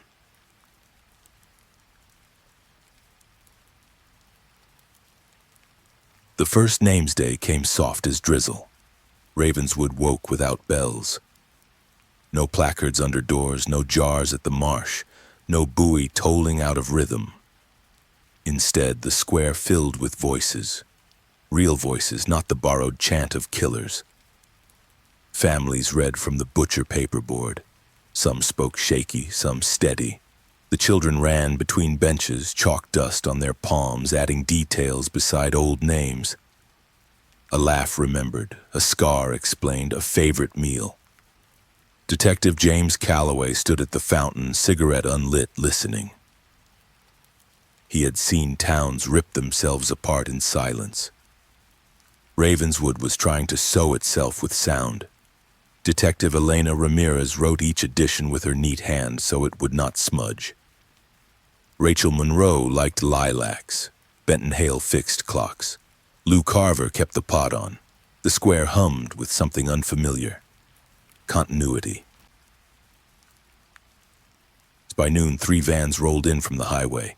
Outsiders, cameras, reporters, Their vans wore decals from networks that called themselves news but smelled like spectacle. They set up tripods on the edge of the square, pointing lenses at butcher paper, chalk dust, soot-scabbed walls. One reporter smiled too brightly.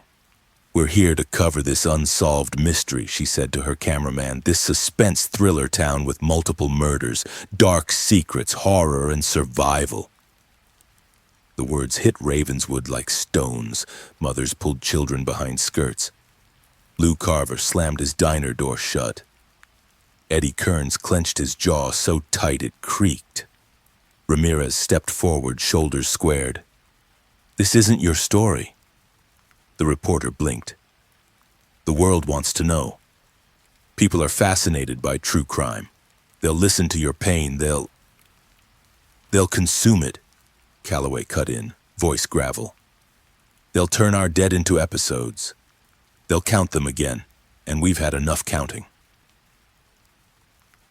And the cameras rolled anyway. The reporters framed the fountain, the paper, the soot, the scarred faces. They asked for quotes, for horror details.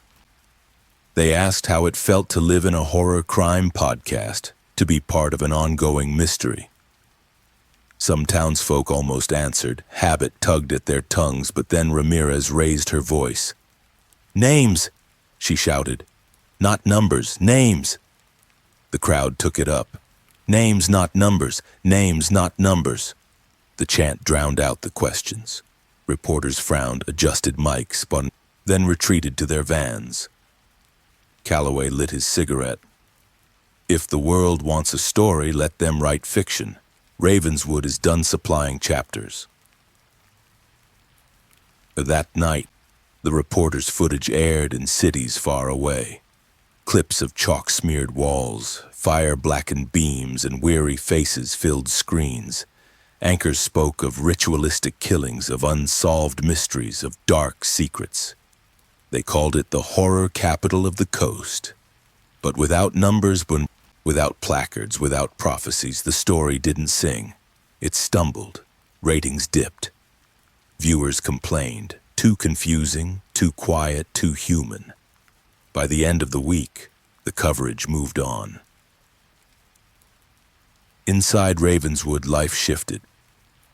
Lou reopened the diner, not as a shrine, but a kitchen. His chalkboard read, "Meals, not sermons, coffee, not prophecy." He poured black mugs and refused to let reporters buy them.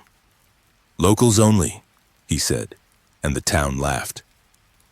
The mill was bricked shut, kiln lime white and silent.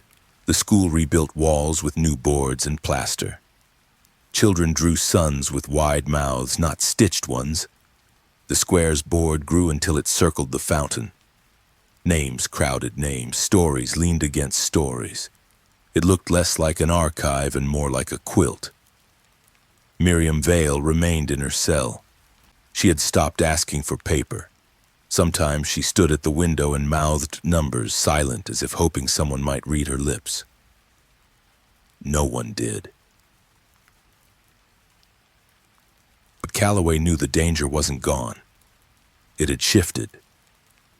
One night he sat on the fountain rim, cigarette ember glowing, while Ramirez flipped through a box of letters left by visitors. Tourists had started sending them, curiosity seekers, amateur sleuths. fans of darkness.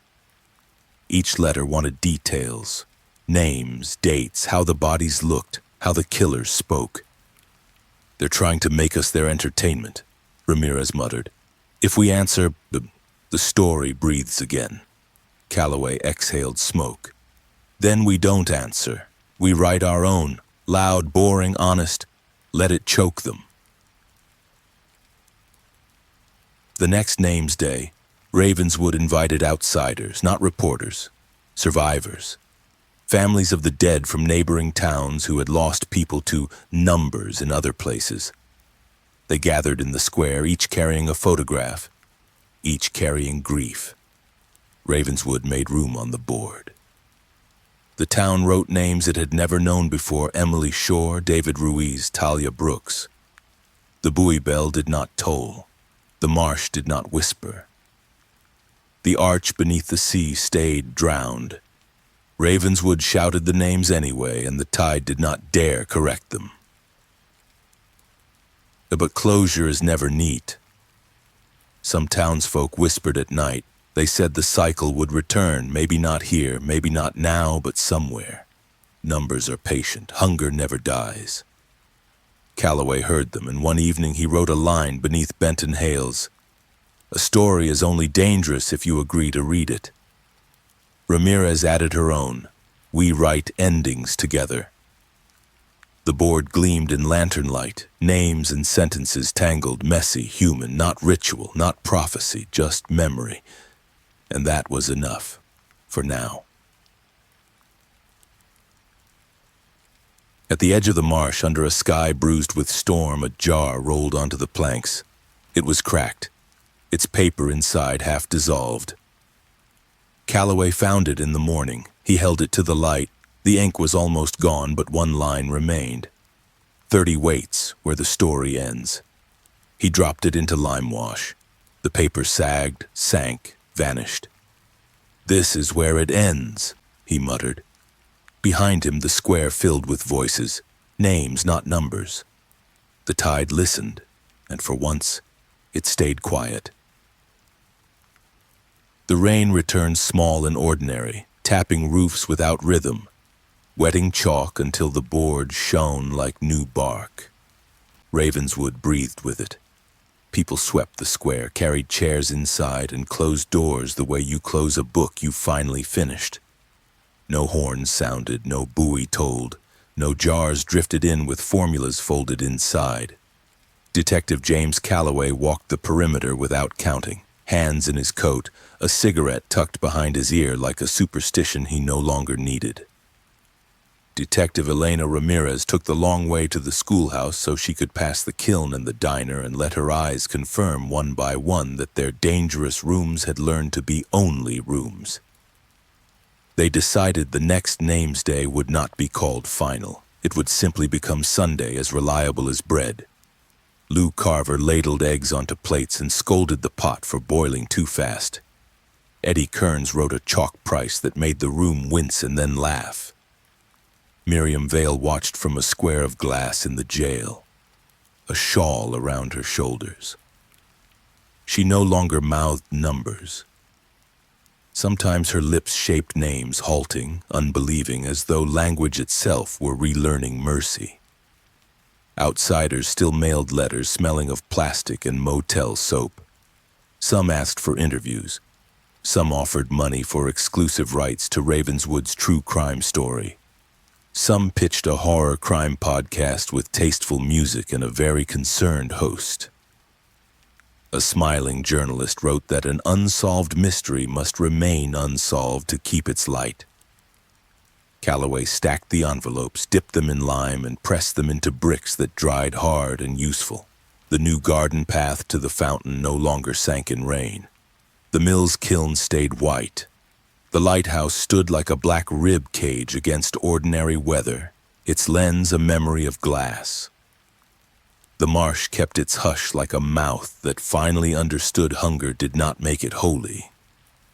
When jars washed up, they were empty. Children collected them for marbles and beetles and the slow engineering of tides. On the afternoon the highway reopened, 2 vans returned anyway. The crews were smaller now, faces younger, hair louder. They wanted the last angle, redemption. They asked to film the board, to capture a clean pull of silence at the fountain. Ramirez said yes with terms. No reenactments, no whispers, no numbers. Lou brewed coffee for them if they promised to drink it all. They filmed names, not wounds. In the edit, their network tried to build suspense. The footage refused. A producer complained on air that the town felt closed to story. He meant closed to appetite. There were trials, quiet ones. The judge from downshore wore a wool tie and made it clear the procession would be plain. Those who had wired the horn, who had cut placards, who had coached kitchens into reader circles, spoke into microphones that did not glamorize. Some cried. Some defended and found the defense curdle in their own mouths. Miriam never asked to speak. When the sentence came, years counted not as tally strokes but as seasons of labor on the quay, the school roof, the road to the marsh. She nodded as if arithmetic had finally met a river wider than itself. Calloway and Ramirez were asked to stay. They said yes for a year. They slept in different rooms above the diner, woke to gulls and cheap coffee and a board that kept filling with berths.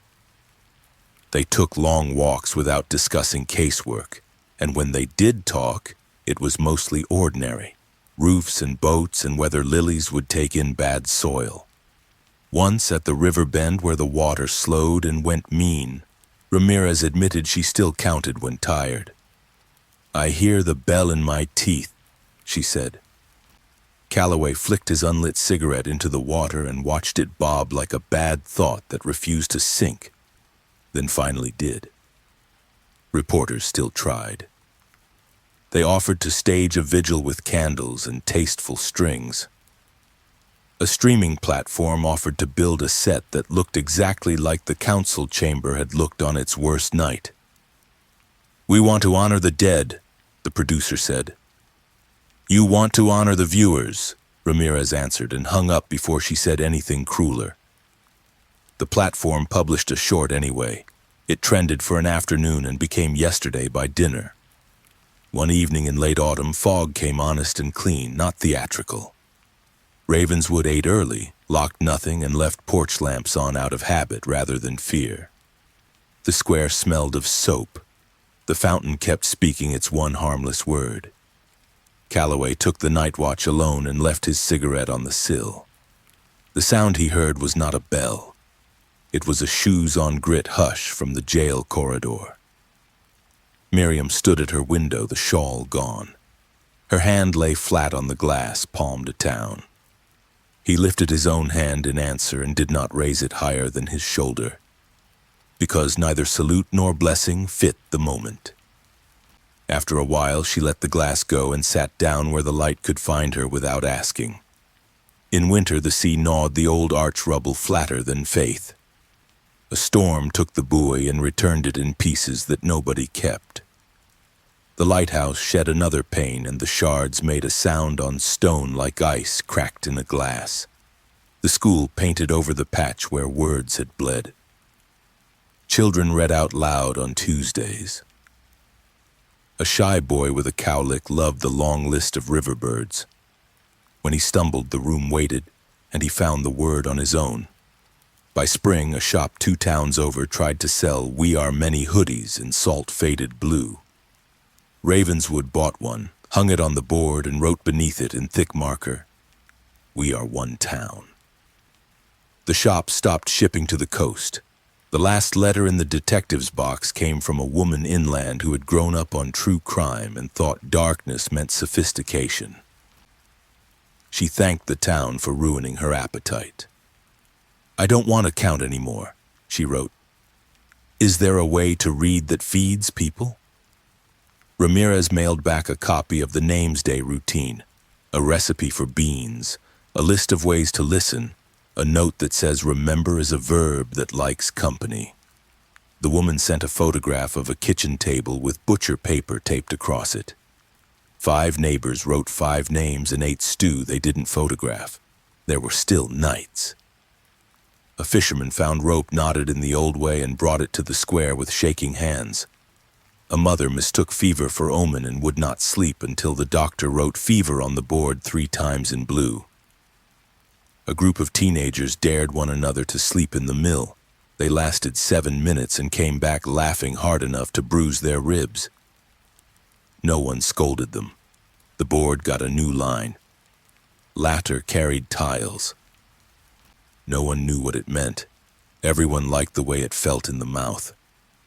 When the year ended, the council that wasn't voted again with hands and weather. The detectives could go if they wanted, stay if they wanted, fold themselves into the town either way. Calloway walked the bluff, kicked sea glass into the grass, and tried to remember a life before this life, a city where numbers had other jobs. Ramirez drank coffee on the steps and watched a teenager teach a child to ride a bike along the fountain's curve. They chose to leave in June and return in late autumn, the way birds manage memory without calling it a plan. On their last morning before the drive, Lou presented 2 wrapped rectangles like bad contraband. Inside were frames of plain wood. In each frame, a strip of butcher paper wrinkled where tape had been pulled with 5 names written twice. First in the town's hand, then in a child's. "Take a piece," Lou said. "So the world you go back to has our handwriting on it." Eddie brought a jar with no lid and no paper. "For coins," he said, "or nails, or salt." Calloway laughed because he heard the old rhythm and it no longer sounded like a spell. They drove out past the marsh. Fog made the highway gentle. The sign at the county line had been repainted by someone who hated fonts, loved verbs, and knew exactly what mattered. It did not say, "Welcome to Ravenswood." It said, "Remember with us." They stopped at the bend where the river grows mean and threw the last unlit cigarette into water that did not care. A gull watched and did not pronounce it an omen. Far out, a buoy clanged once, the honest way steel and wind talk, and then forgot to clang again. Ramirez smiled without apology. Calloway put his hand to the glass and did not count it as anything. 2 hours inland, a billboard flashed a teaser for a docu-series about another town's catastrophe. The word suspense thriller rose and fell in expensive fonts, with dark secrets promised between ad breaks and multiple murders packaged as plot. They could have turned off the road and told strangers what it cost to heal a place, and how little any microphone can carry of that work. Instead, they kept driving and stopped at a diner with no reputation, where the coffee was bitter and the eggs were better, and where the waitress did not recognize them. When she asked what brought them through, Ramirez said, "We're learning to visit quietly." The waitress nodded as if that were a profession. By the time the hills shifted to flats, the frames had fallen over twice and the jar had rolled under the seat. Ramirez laughed and left it there. She read road signs out loud because the habit of speaking names had retrained her mouth. In a town with no fog and too much sky, they slept for 12 hours and woke to sprinklers and crows and a neighbor hosing dust off a car that deserved worse. Months later, they returned. They stood on the bluff at dusk while the sea pretended to be new. Ravenswood had grown a little. A bakery with patient hands had opened beside Lou's, and the bread line on Sundays made the square smell like a promise. The board was on lighter paper now and traveled once a month to the school so the walls could practice not bleeding. Miriam Vale kept her window. She had learned 300 names by heart and wrote them with her finger on sunlight. Sometimes she cried where no one could be fed by it. The town made space for grief that had nothing to do with numbers. A fire took a shed and nothing else. A storm took a roof and not the child under it. People arrived with hammers without being asked. A boy drowned in a quarry 2 towns over. Ravenswood wrote his name on the edge of the board and sent food in tins that kept heat. The return address on the thank you note simply read, "A place trying." On the anniversary of the night the square tore its own pages, Ravenswood did nothing ceremonial. It built a bench from the kiln's old ladder and set it where the wind could make the view honest. It fixed a bolt on the lighthouse door that had always stuck. It replaced a pane in the schoolhouse with glass thick enough to remember sunlight. At dusk, someone chalked a short line at the fountain and left the stub. No one added performance. The line was enough. When outsiders ask for the story now, the town offers directions to the bakery and a map of trails where bracken smells like rain. If they insist on gore, the town hands them a broom. Some stay and sweep. Some leave with a sentence they did not know they needed. A few complain online that Ravenswood is overrated. Those reviews bring exactly the right people. Calloway keeps his frame above a desk with nothing on it but a pencil and a cheap sharpener. Ramirez keeps her frame in the kitchen where steam blurs the glass and then clears it again and again. They send each other photographs of ordinary things and write the names of those things beneath, as if cataloging the world could keep it gentle. When he buys cigarettes, he forgets them. When she counts loaves. On certain quiet mornings they call without speaking and listen to the same gull cry on both ends of a wire.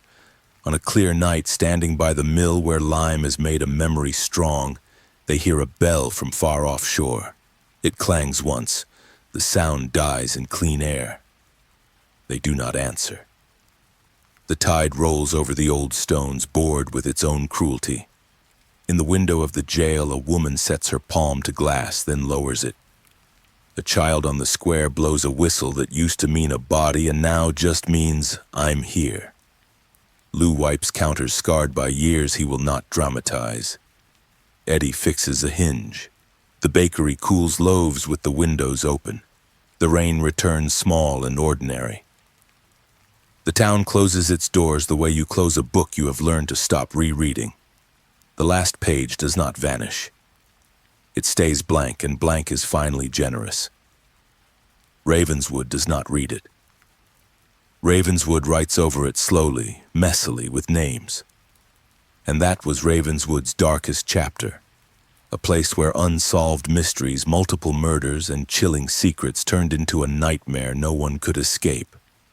But remember, in Dark Pulse stories, the truth always waits beneath the silence.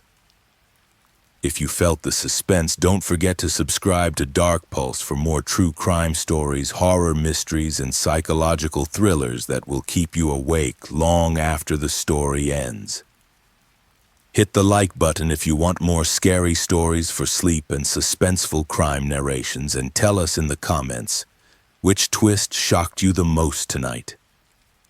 Until the next night of terror, stay in the dark, stay with Dark Pulse.